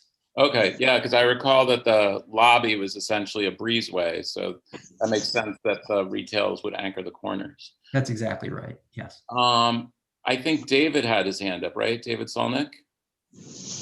Yeah, I think it was a very nice presentation. The piece of information that I learned from it, in addition to seeing what you were planning, was that the DOT has the trees in New York are only expected to live 7 to 10 years. In the current spec for how they're planted and their volume. I mean, that's just absolutely extraordinary to find out that's how transient trees are seen. It's almost like mowing the grass. Plant them, get rid of them, plant them, get rid of them, plant them, get rid of them. So, very commendable that you've ignored that ridiculous spec and upped it substantially. on the bikes, I would like to point out, it doesn't need to be retail for bikes to come in and not use the cellar. I mean, I visit offices all the time, to go visit somebody in an office for an appointment for whatever, and look for a place to park my bike on the street. And, I'm not going to go to the offices parking in the cellar, and I'm going to find a bike. I'm going to look for a bike rack. And I often have trouble finding one in front of new buildings. So yes, I would second the idea of adding bike racks to this perimeter beyond the one that is for specifically for your messengers. Thanks, David. Do we have any other hands up in the among committee members? Oh, go ahead, Christine. So yes, I have a few questions. Can you show the drawing that is looking at the boulevard? Hudson Boulevard East, sure, yeah. That's, in case it's helpful, that's slide 8.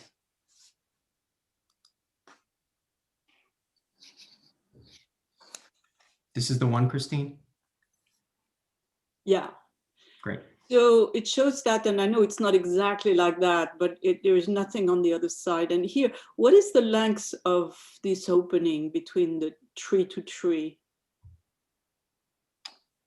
You're saying in front of the lobby entrance? Yes. Yeah, the lobby width itself, which is really what's open between trees, is 70 feet. Right. That's, yeah. So one of the concerns I have is, I have two concerns here. One is that, I mean, we certainly don't want this boulevard next to the park to be a parking lot for limos. And having all the limos coming and pick up people in front of this, especially because those 70 feet are going to be used by all your people living and going to the MTA entrance across the street. So you wouldn't want to have those things conflict with each other, right? Yeah, no, and what I should point out, and I'm wondering if there's a good slide to point you to. It might be the new site plan. So maybe, can we go back to slide 6 just for a second? Christine, we share your concern. We don't intend to have black cars on the boulevard lining up. We actually have a dedicated, we call it a black car entrance on the north side of the building. So if you look at the top left corner of this screen where the distinctive bollard cover flag is shown, just to the right and down, there's an entrance with 2 black arrows, a narrow entrance. That's specifically an entrance to the building for people who are drop off and pick up and come into the building that way. Oh, that's awesome. And our pitch is exactly that. They don't, many times those individuals also don't want to come through the main lobby entrance. Maybe they're VIPs, maybe they're trying to avoid the crowds. So that's the queuing sequence that we're imagining. Okay, great. That's the best location for that. Right. And then are you going to have control over Pfizer and whoever is on 10th Avenue for the same thing? Yeah, so Pfizer's actually a very good example. As I mentioned, they have a dedicated lobby, which is located on 34th Street. Right. So the widest entry that you see there is for them. And the intention, and in fact, their desire from a security perspective is to have all of their employees and guests come in their dedicated entrance. And not only that, in fact, they then escalate up to a mezzanine directly into their elevator. I'm talking about the limos. Oh, well, so, right. And so there's actually a bus lane on the north side of 34th Street. Well, So again, there's no intention for there to be cars lining up there. To answer your question, they too would utilize the black car entrance. So can we go back to the view on the boulevard? Sure. Slide 8. One way or another. So, I can see that this is like, the use of this is going to be very controlled. I think that it would be very helpful if you could work with the bid to install the same rows of trees on the park side. Right. That we would have a parallel, view, because I'm afraid that otherwise this segment could be used. It would be more pleasant, if it was the same way on both sides. Right.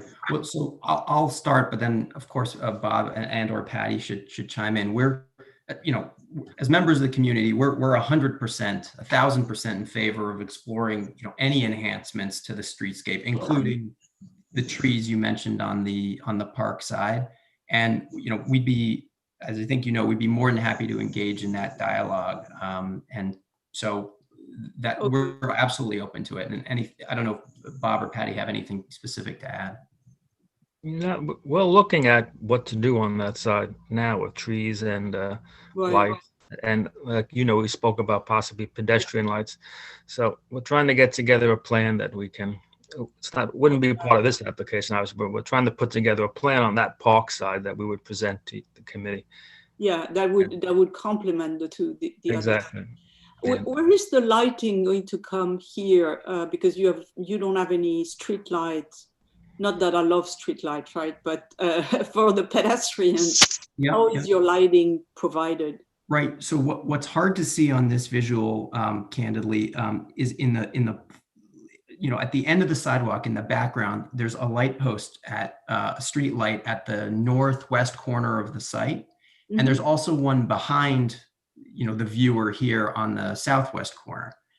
In between that, so in addition to the street lights, and in addition to the ambient light from the lobby and the retail interiors, we're actually incorporating, to your point, recessed lights at the retail and entrance portals in the door frame coves, all of which is going to add light to the sidewalk areas. And while the particular condition I'm about to talk about is only located where the stairs are on the 35th and 10th Avenue sides, in those locations, there are also downlights built into the handrails. Right. So the combination of all of those, various elements is what we had our civil engineer, who's Langen, carefully study, and they're satisfied that the combination of those light sources provides more than sufficient coverage. And in addition to that, as you'd expect, we're meeting all of the DOT standards for lighting. Right. And finally, we know that we have, because of this is the park, and we want to have an experience, a very good experience for pedestrian crossing the street and going to the MTA, etc. I think we would like to make very much this street a shared street, and we hope you will support us in that endeavor. We're ready to engage with you and with Bob and Patty to have that discussion. Absolutely. Okay. And as you know, the bid supports a shared street. Yes, we need to push that. And I reiterate what everybody else has said about the bike parking. I don't think you have enough. Maybe thinking about using some of the parking spot at the north east corner. So it's very visible. I don't know at what corner, but I mean, using some parking spot and making a big corral there may be very valuable. We had the same discussion with Brookfield, and it's always like an afterthought. And you guys need to think about that early. And indeed, we don't want it on the bike on the sidewalks, as you probably don't. Right. But a parking space at the corner, on 35th Street at the corner of 10. Could be a very good place, because you can't do it on 14th Street, on any of the other street, and you probably can't do it on 10th Avenue, and you don't want to do it on the park. So, I mean, in addition to what the bid is doing, right there at the northeast corner of 10 and 35th, you may want to have a good visible location. I think these are fair comments, and it's certainly something we can take another look at. And, Is and, that- def- and definitely ask for more bike parking outside. The bid can't, I wouldn't get specific, but it helps me and Patty, not Yeah. just with the developer, with the city itself, push for more bicycle parking if we have that. And the other thing we know, and David can probably tell you, is that, you know, for whatever reason, the bicyclists don't want to walk so far. So this is like, you know, if they arrive somewhere and they just want to park right there. So you need a We don't want them locking their bikes to the trees. Yeah. So you need a lot in very visible places. It's at least that's our experience. Also, wouldn't it, Christine, wouldn't you think that the corner of 35th and Hudson Boulevard would be a good spot, especially with they have the limo stand there. On the corner Yeah. of 35th and Hudson Boulevard? On 35th itself, yeah. Oh, it's the queue itself. Yeah, yeah, Okay. yeah. So that corner now is called for, right? Now So you're saying put it in front of the queue? Yeah. Yeah, okay. So anyway, I'm sorry. I'm done. David Warren? Just quickly, I think maybe you should look a little bit into the future. A lot of deliveries are now being done for small packs, like Amazon delivering by cargo bikes. There's talk of the U.S. Post Office in Manhattan doing their deliveries by bicycle. Do you have a contingent plan to have like a loading zone for delivery bikes? Now, I'm not talking about messengers or delivering of food. I'm talking about packages and products going to your mail rooms and stuff like that, because that seems to be the wave of the future, especially with the electric bikes. How do you plan to accommodate dock, that? right? Pardon me? They have a loading dock. They have a loading dock, but does the loading dock will it accommodate bicycles, cargo bikes, right, or post office bikes? Yeah, no, that's a great question. You know, to your point, you know, first of all, yes, our loading docks could accommodate that.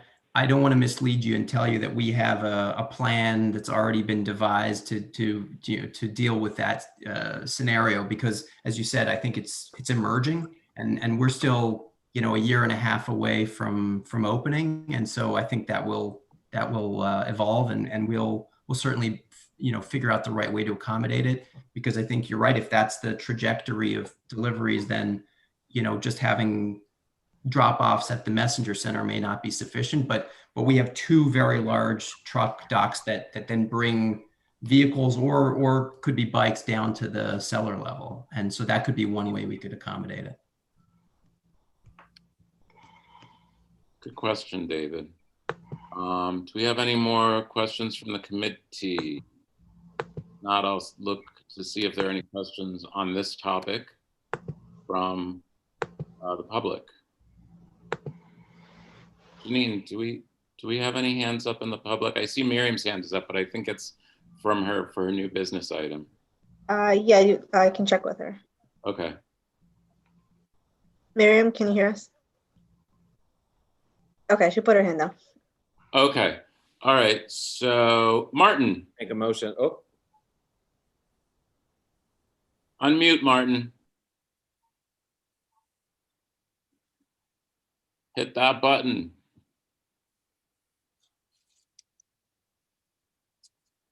Mm-hmm.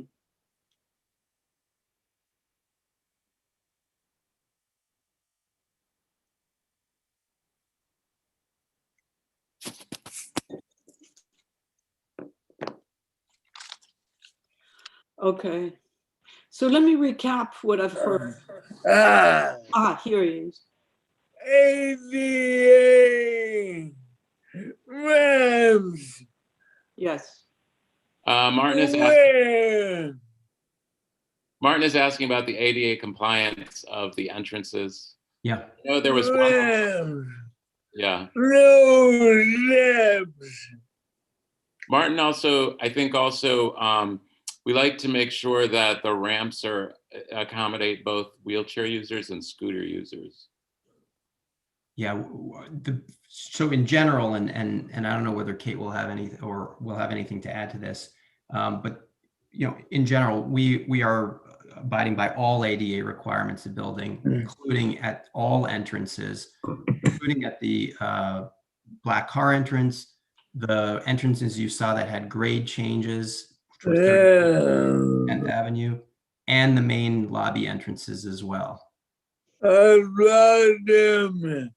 Steps. So in your picture. Yep. More steps than maps. Yeah, so the two pictures we showed, Martin, that had steps also had a ramp area immediately adjacent to them. I recognized, and I think this is what you're pointing out, it was probably difficult to see and make it out, but we have both steps, and then we resolve the grade change in a ramp in both locations. So that's a fair point. It's true. I remember squinting at that 35th Street elevation but there is a ramp in there. And I apologize for it being difficult to see. It is hard to see, but it's there. I would also add, in addition to the building entrances, at all of the signals surrounding the building at all four corners, we're adding APS signals. Great. Thank you so much. Awesome. That's fantastic. Okay. Okay.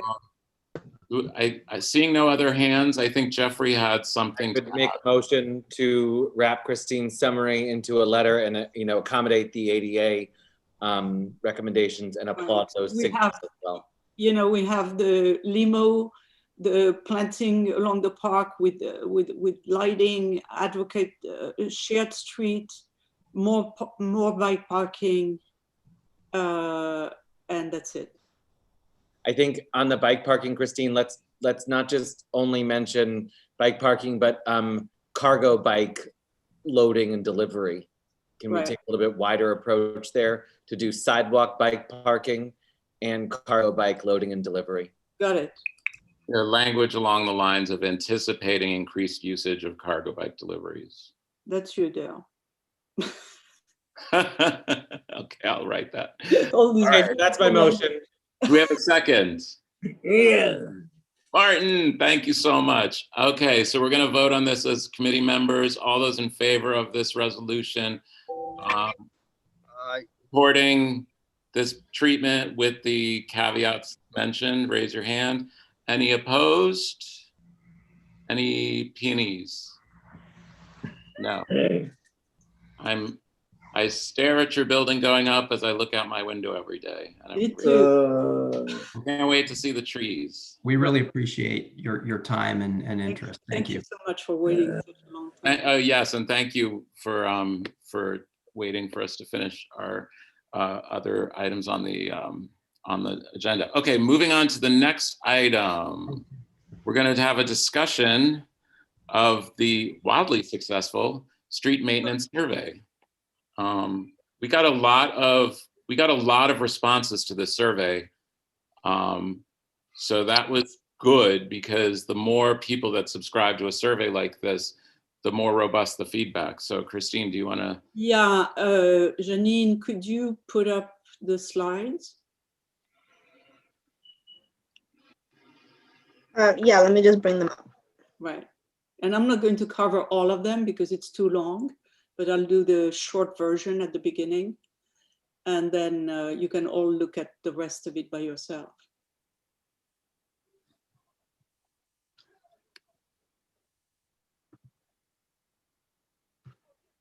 And this meeting was long enough. Yeah. Agreed.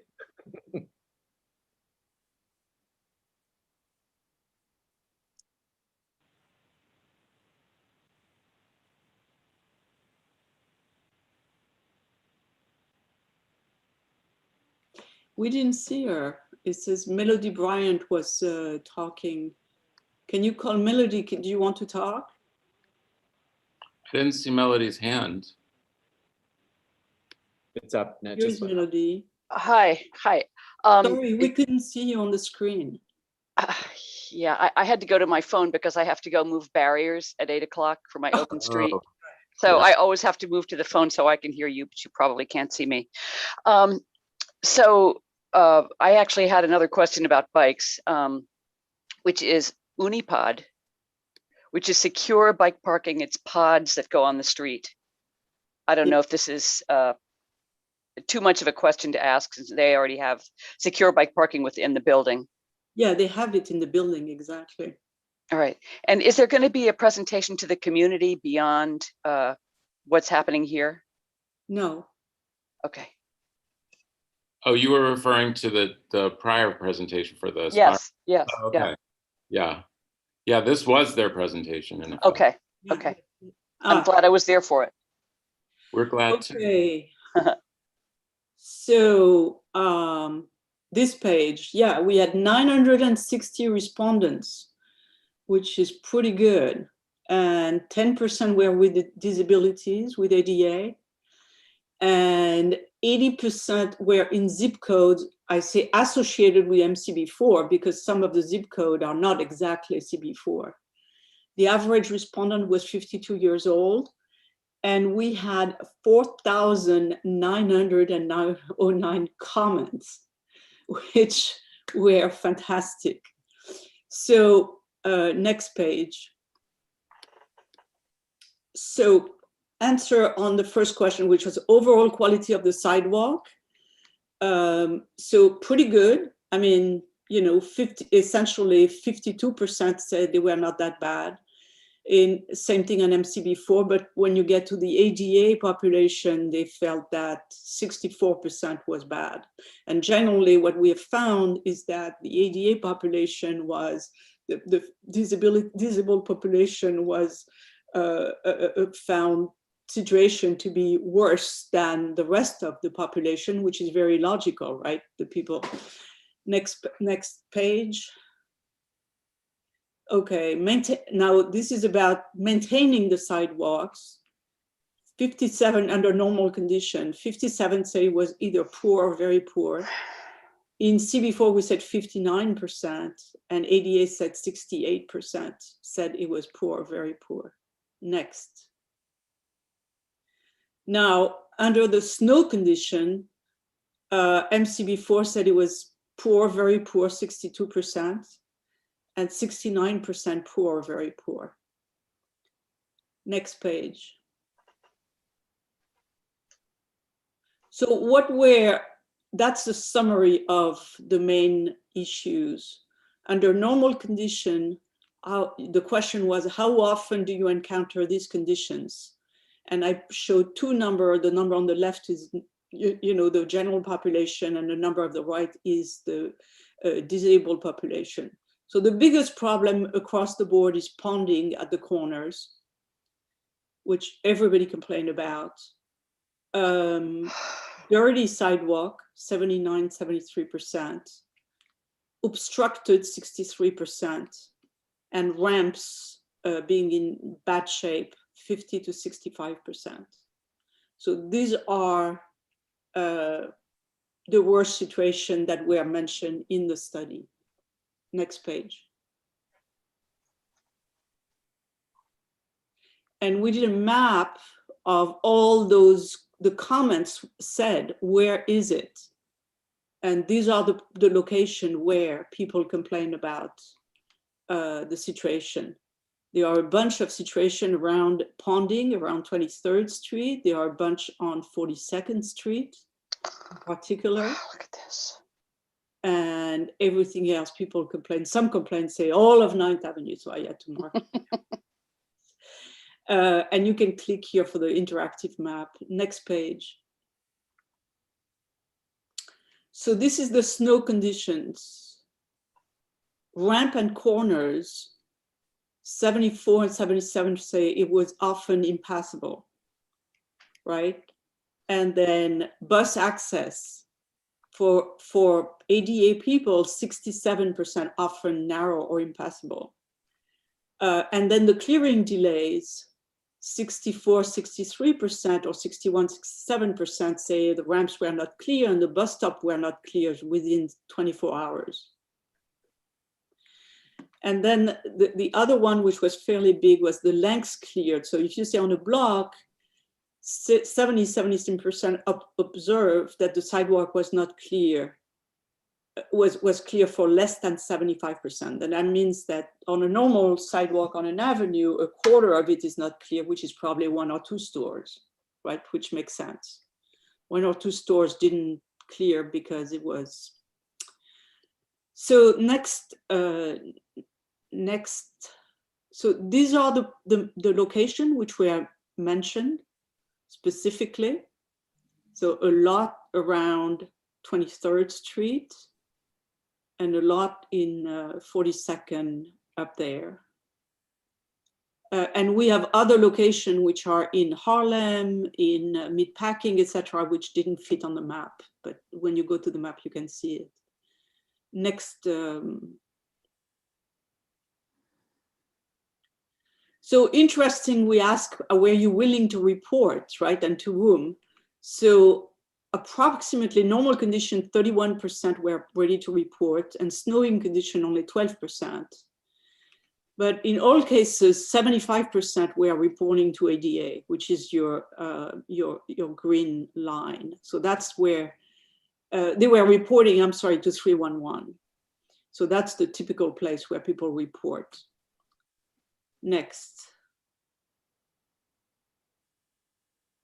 And now, once you have reported, the question is, when are they going to get back to you? Next page. So 68 or to 79% said the issues were not resolved. 79% under normal conditions, 68% under snow condition. And so that's really terrible. And next page.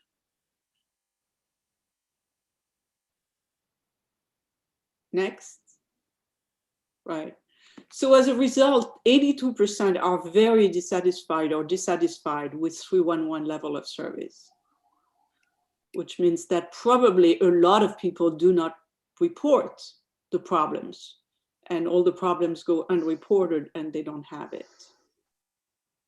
So that's pretty much the summary of what we heard. And Christine, what are the next steps for this survey? Well, that's what I want to discuss here, is what can we do with the survey. I think I'd like to show it to the executive committee, maybe send around as a CB4, documents that people can look at. And then I think that there are some asks out of that, which is that, when we see the top elements which are dissatisfied, I think we could send a letter saying these situations are not acceptable.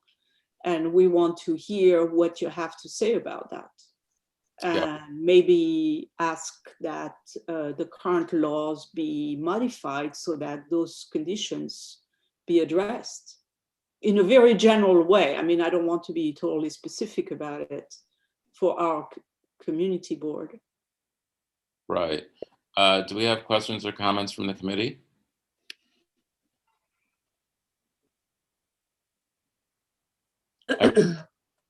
Martin. Who do we write to?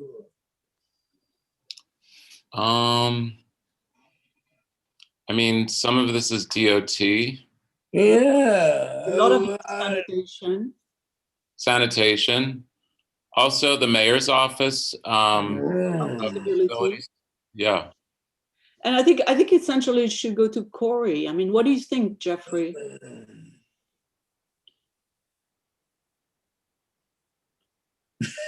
Jeffrey's gone. Jeffrey's? He's faking it. So I don't know. Yeah, we write. I think it's all of the above. Yeah. I mean, we can tailor the message to the specific recipients to say, like, with the DOT items, these are the DOT items, these are the sanitation items, these are the disability items. These are the district items at large for Corey Johnson's office. So Jeffrey, what would you do? Where would you send it? That's what I was thinking about while you were talking through this.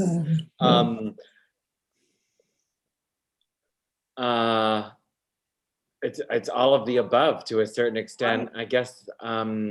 I mean, the main one are sanitation and DOT. Sanitation and DOT, correct. I think it needs to go to the commissioners. I think send it to Corey and then copy them, or yeah. But I also think we should be I don't know. I think there's reason to. The mayor's ADA. Because of the way the Yeah. city's structuring, I think we should be also CCing or send it directly to the Deputy Mayor for Operations, Laura Anglin. Somebody to think about, right? Who Who's speaks that? to, I'm sorry? Laura Anglin. Who is that? Laura Anglin. She's the Deputy Mayor for Operations. Oh, right. So while she's invisible, she's still the Deputy Mayor for Operations. And then also, I think there's a strong play to at least CC the Deputy Mayor for Economic Development as well, because to me, these issues directly affect the city's ability to be a good place to do business, to be a good place to live. And so that's Vicky Bean. I think that's a great suggestion, Jeffrey. And my prior was the Mayor's Office of People with Disabilities. Right, obviously. Yes, I think that, yes, absolutely. And are we, so are we sending it to Corey and copy those people, or just sending to them? Why don't you mention Gail Brewer? Is the thrust to Corey because he's our council member, or because we want this driven through one of his pieces of legislation? Like, what's the angle? I don't know. Gail. All of it. I know, I guess I wish we had somebody who could just take it and, do something with it. No, I like the operation. Are you unmuted? To me, this becomes a letter to me, it's almost an agency and city hall letter with a CC to Corey, because agencies have the ability to directly implement some of these things right away. They need a lot. I have done the analysis, as you can imagine, behind that. They need to change the laws in a big way. And I'll send around to all of you my analysis of what needs to be changed. There are laws that need to be changed. And then, otherwise the agencies are essentially doing what the laws are saying. Yeah. So it could be a mix of Corey and the mayors of operation. I mean, I was interested in that approach that Jeffrey outlined, because we can break it down by topic and direct it to the specific, like whether it's transportation, whether it's sanitation, whether it's people with disabilities, and then, send the whole encompassing package to Corey's attention, to Corey. But if we send it to the mayor, deputy mayor of operation, they cover everything. Yeah, that's which I like. For operations technically is the boss for DOT and sanitation. Yes, right. I like that. So, and I like tying it to economic development because it's a broader message. Yeah, I like it to send it to them and then to Corey. Kathleen, did you want to weigh in? Testing one. Unmute. Testing one. You're good, Pete. I hear you. Oh, I'm sorry. You're still muted, Kathleen. Okay. Could we CC Gail Brewer? Well, she would be CC'd for sure. She'd be CC'd, but it's a district-specific survey. Uh-huh. Well, not really. I mean, it's something she should know about. That's all. Yeah, absolutely. But it's not a Manhattan. We didn't survey all of Manhattan, for instance. We surveyed. Yeah, there are some people from Brooklyn and some people from. You wanted both, don't you? I don't think that matters, Gail. I think it would matter. The survey would matter to Gail. It's the heart of her borough. Yes. Yeah. If that's the case, also you might want to consider CCing the public advocate. And I'm assuming all these rules and regulations are city, nothing state or federal? No, they are all city. I'll send it to you. Then it would be the public advocate. Okay. We can have a discussion at the next meeting, right? I'll send you a document He always asks the dumbest question. Say, if we want to ask from specific items. Okay. All right, so we have, I'd like to add something. Yeah. I had a discussion at a town hall meeting a few years ago before the pandemic during a snowstorm with de Blasio, Catherine Garcia, who was then head of Department of Sanitation, now running for mayor. And I was talking about a specific stop where I had to get off to go to work, said 110th and Central Park North. The subway is very close to the curb, just a few yards, and the businesses are half a block away in the other direction, not near the curb. She told me it was the businesses that were responsible.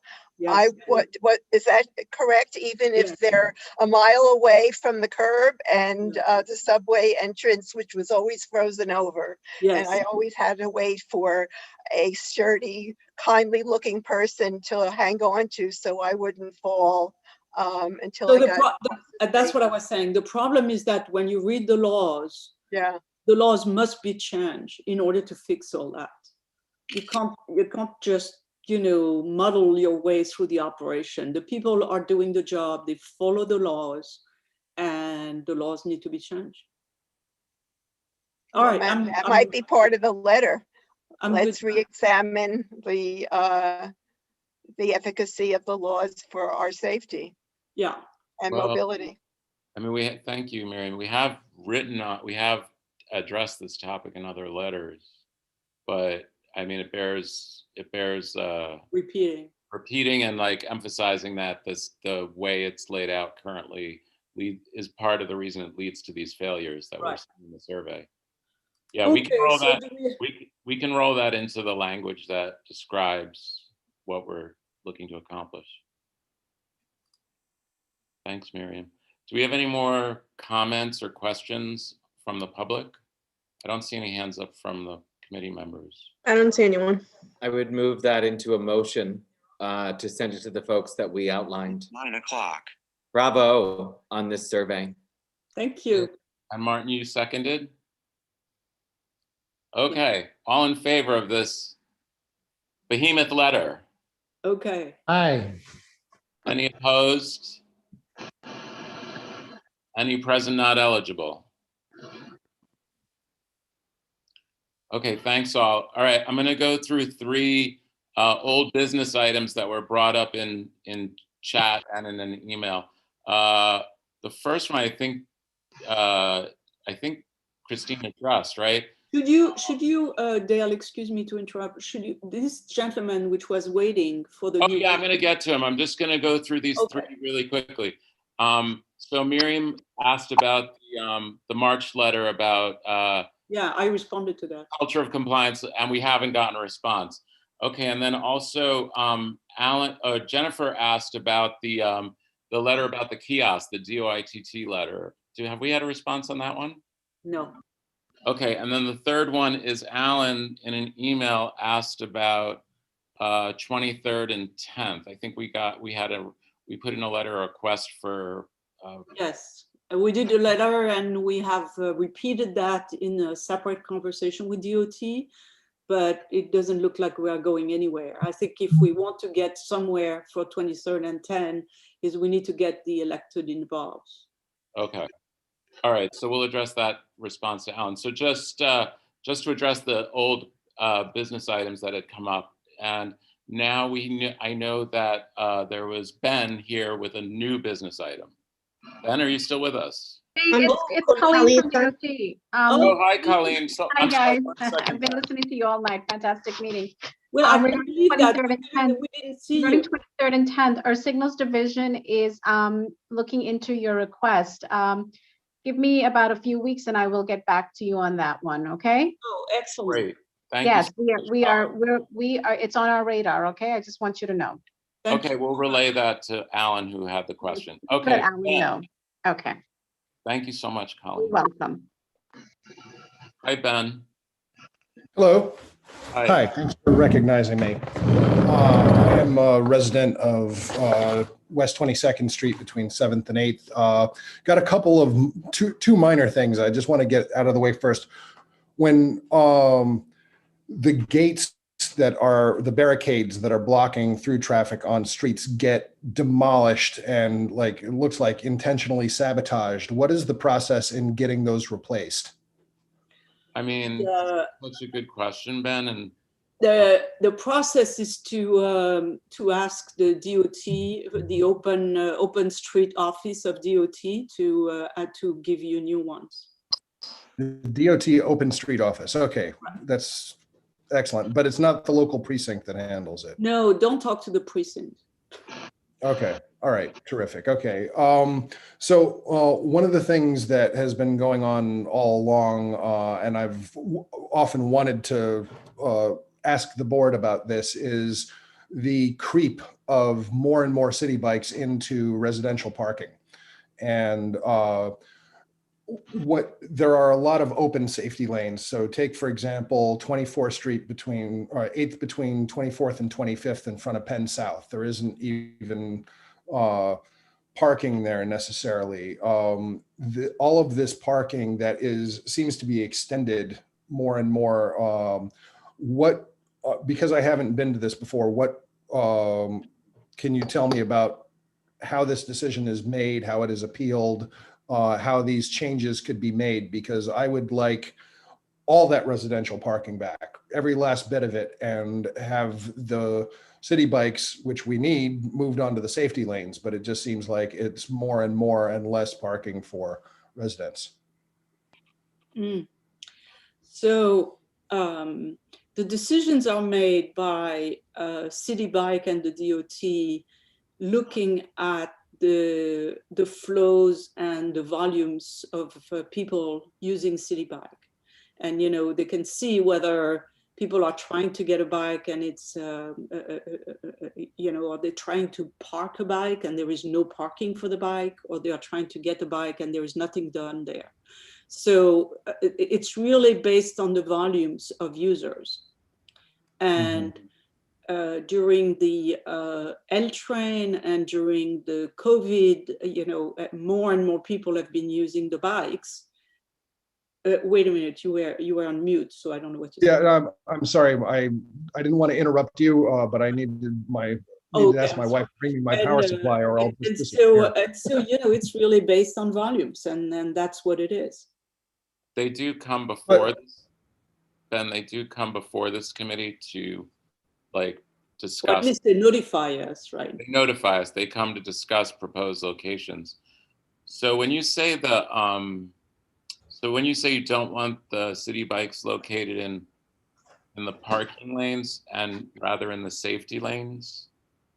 What is well, I mean, I don't want them in alternate side parking, like what used to be alternate side parking. So for example, in front of Clement Clark Moore Park, there is now double or triple the amount of city bikes that are there. The actual amount of well, I guess what I'm asking bikes. So the perfect example is on Ninth Avenue between 21st and 22nd Street. There's plenty of that real estate to go around.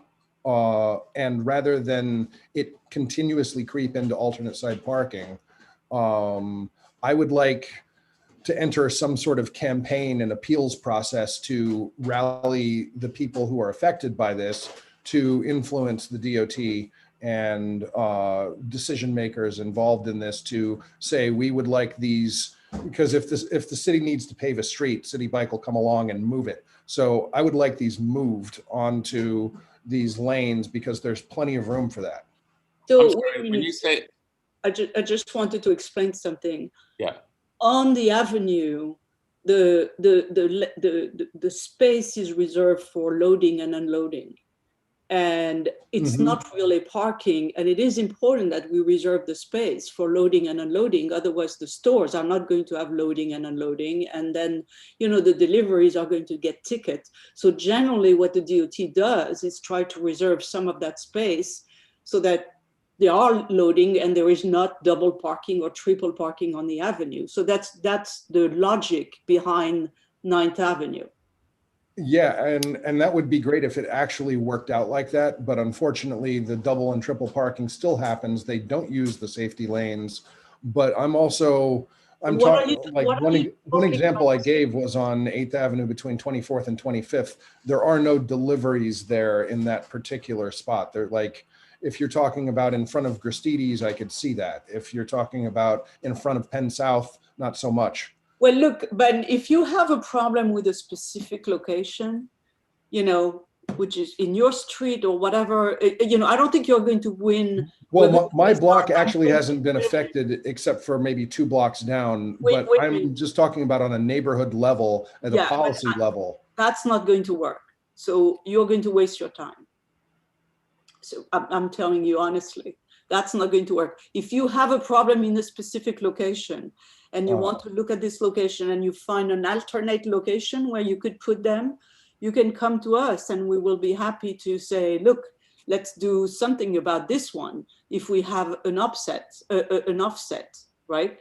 But if you just want the whole neighborhood to change, I don't think that's going to work. This is going to. But as a policy level, though, first of all, you know, starting with new ones, you know, when they come along and say, hey, we want to take up this, you know, carve out another chunk of alternate side parking for city bikes.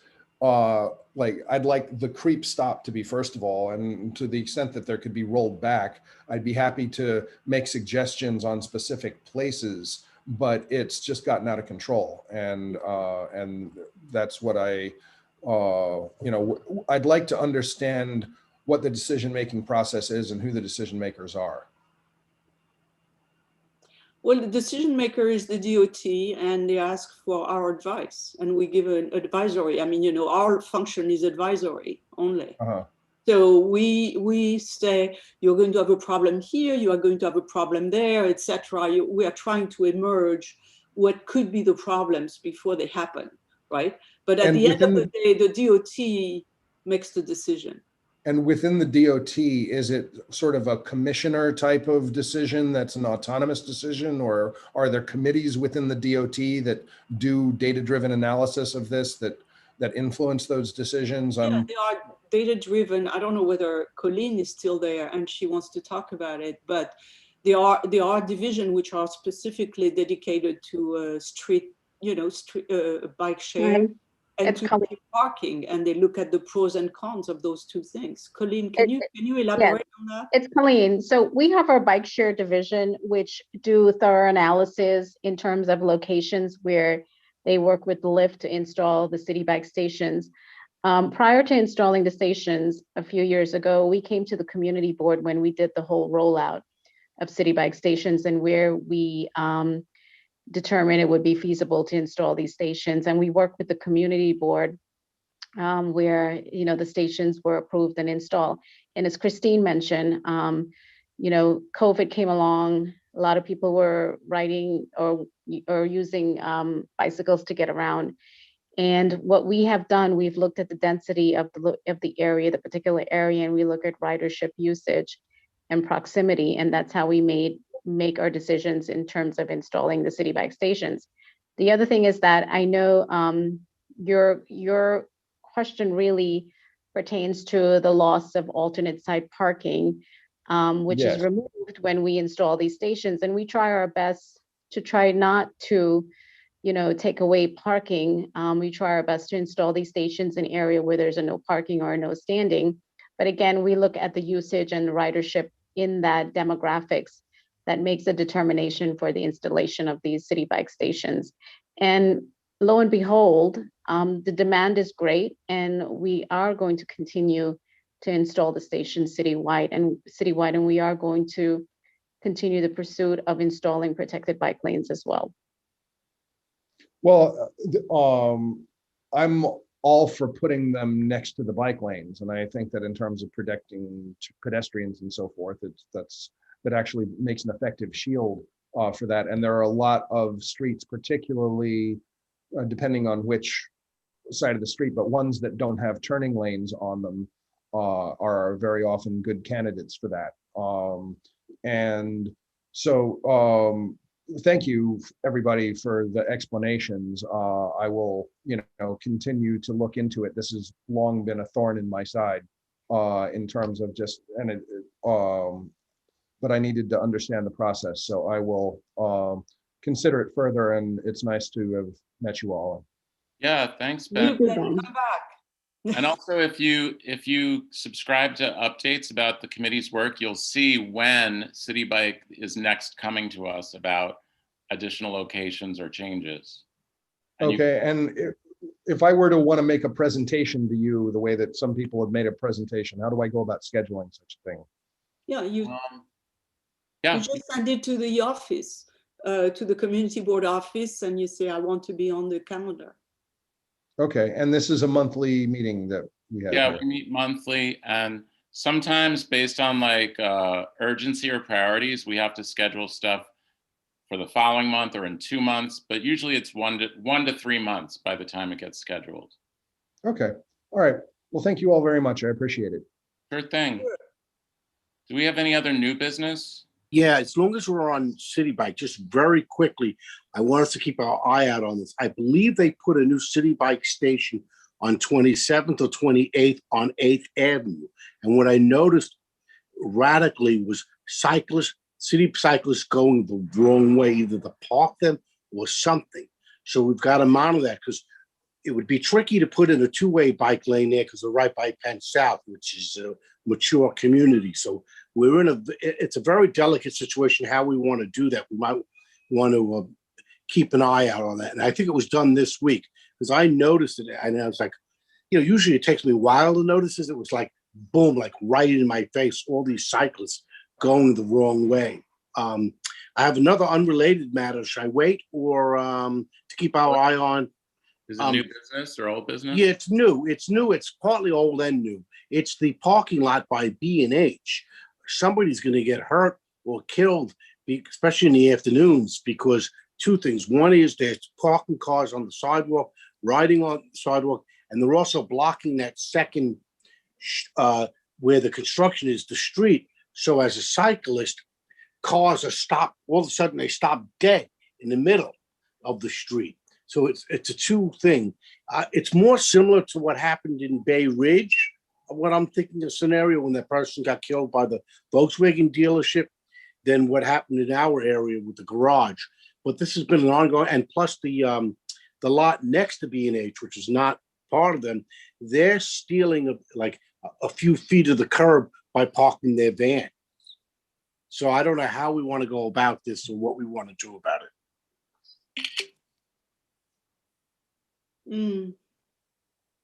So, and thank you. I know the hour's late.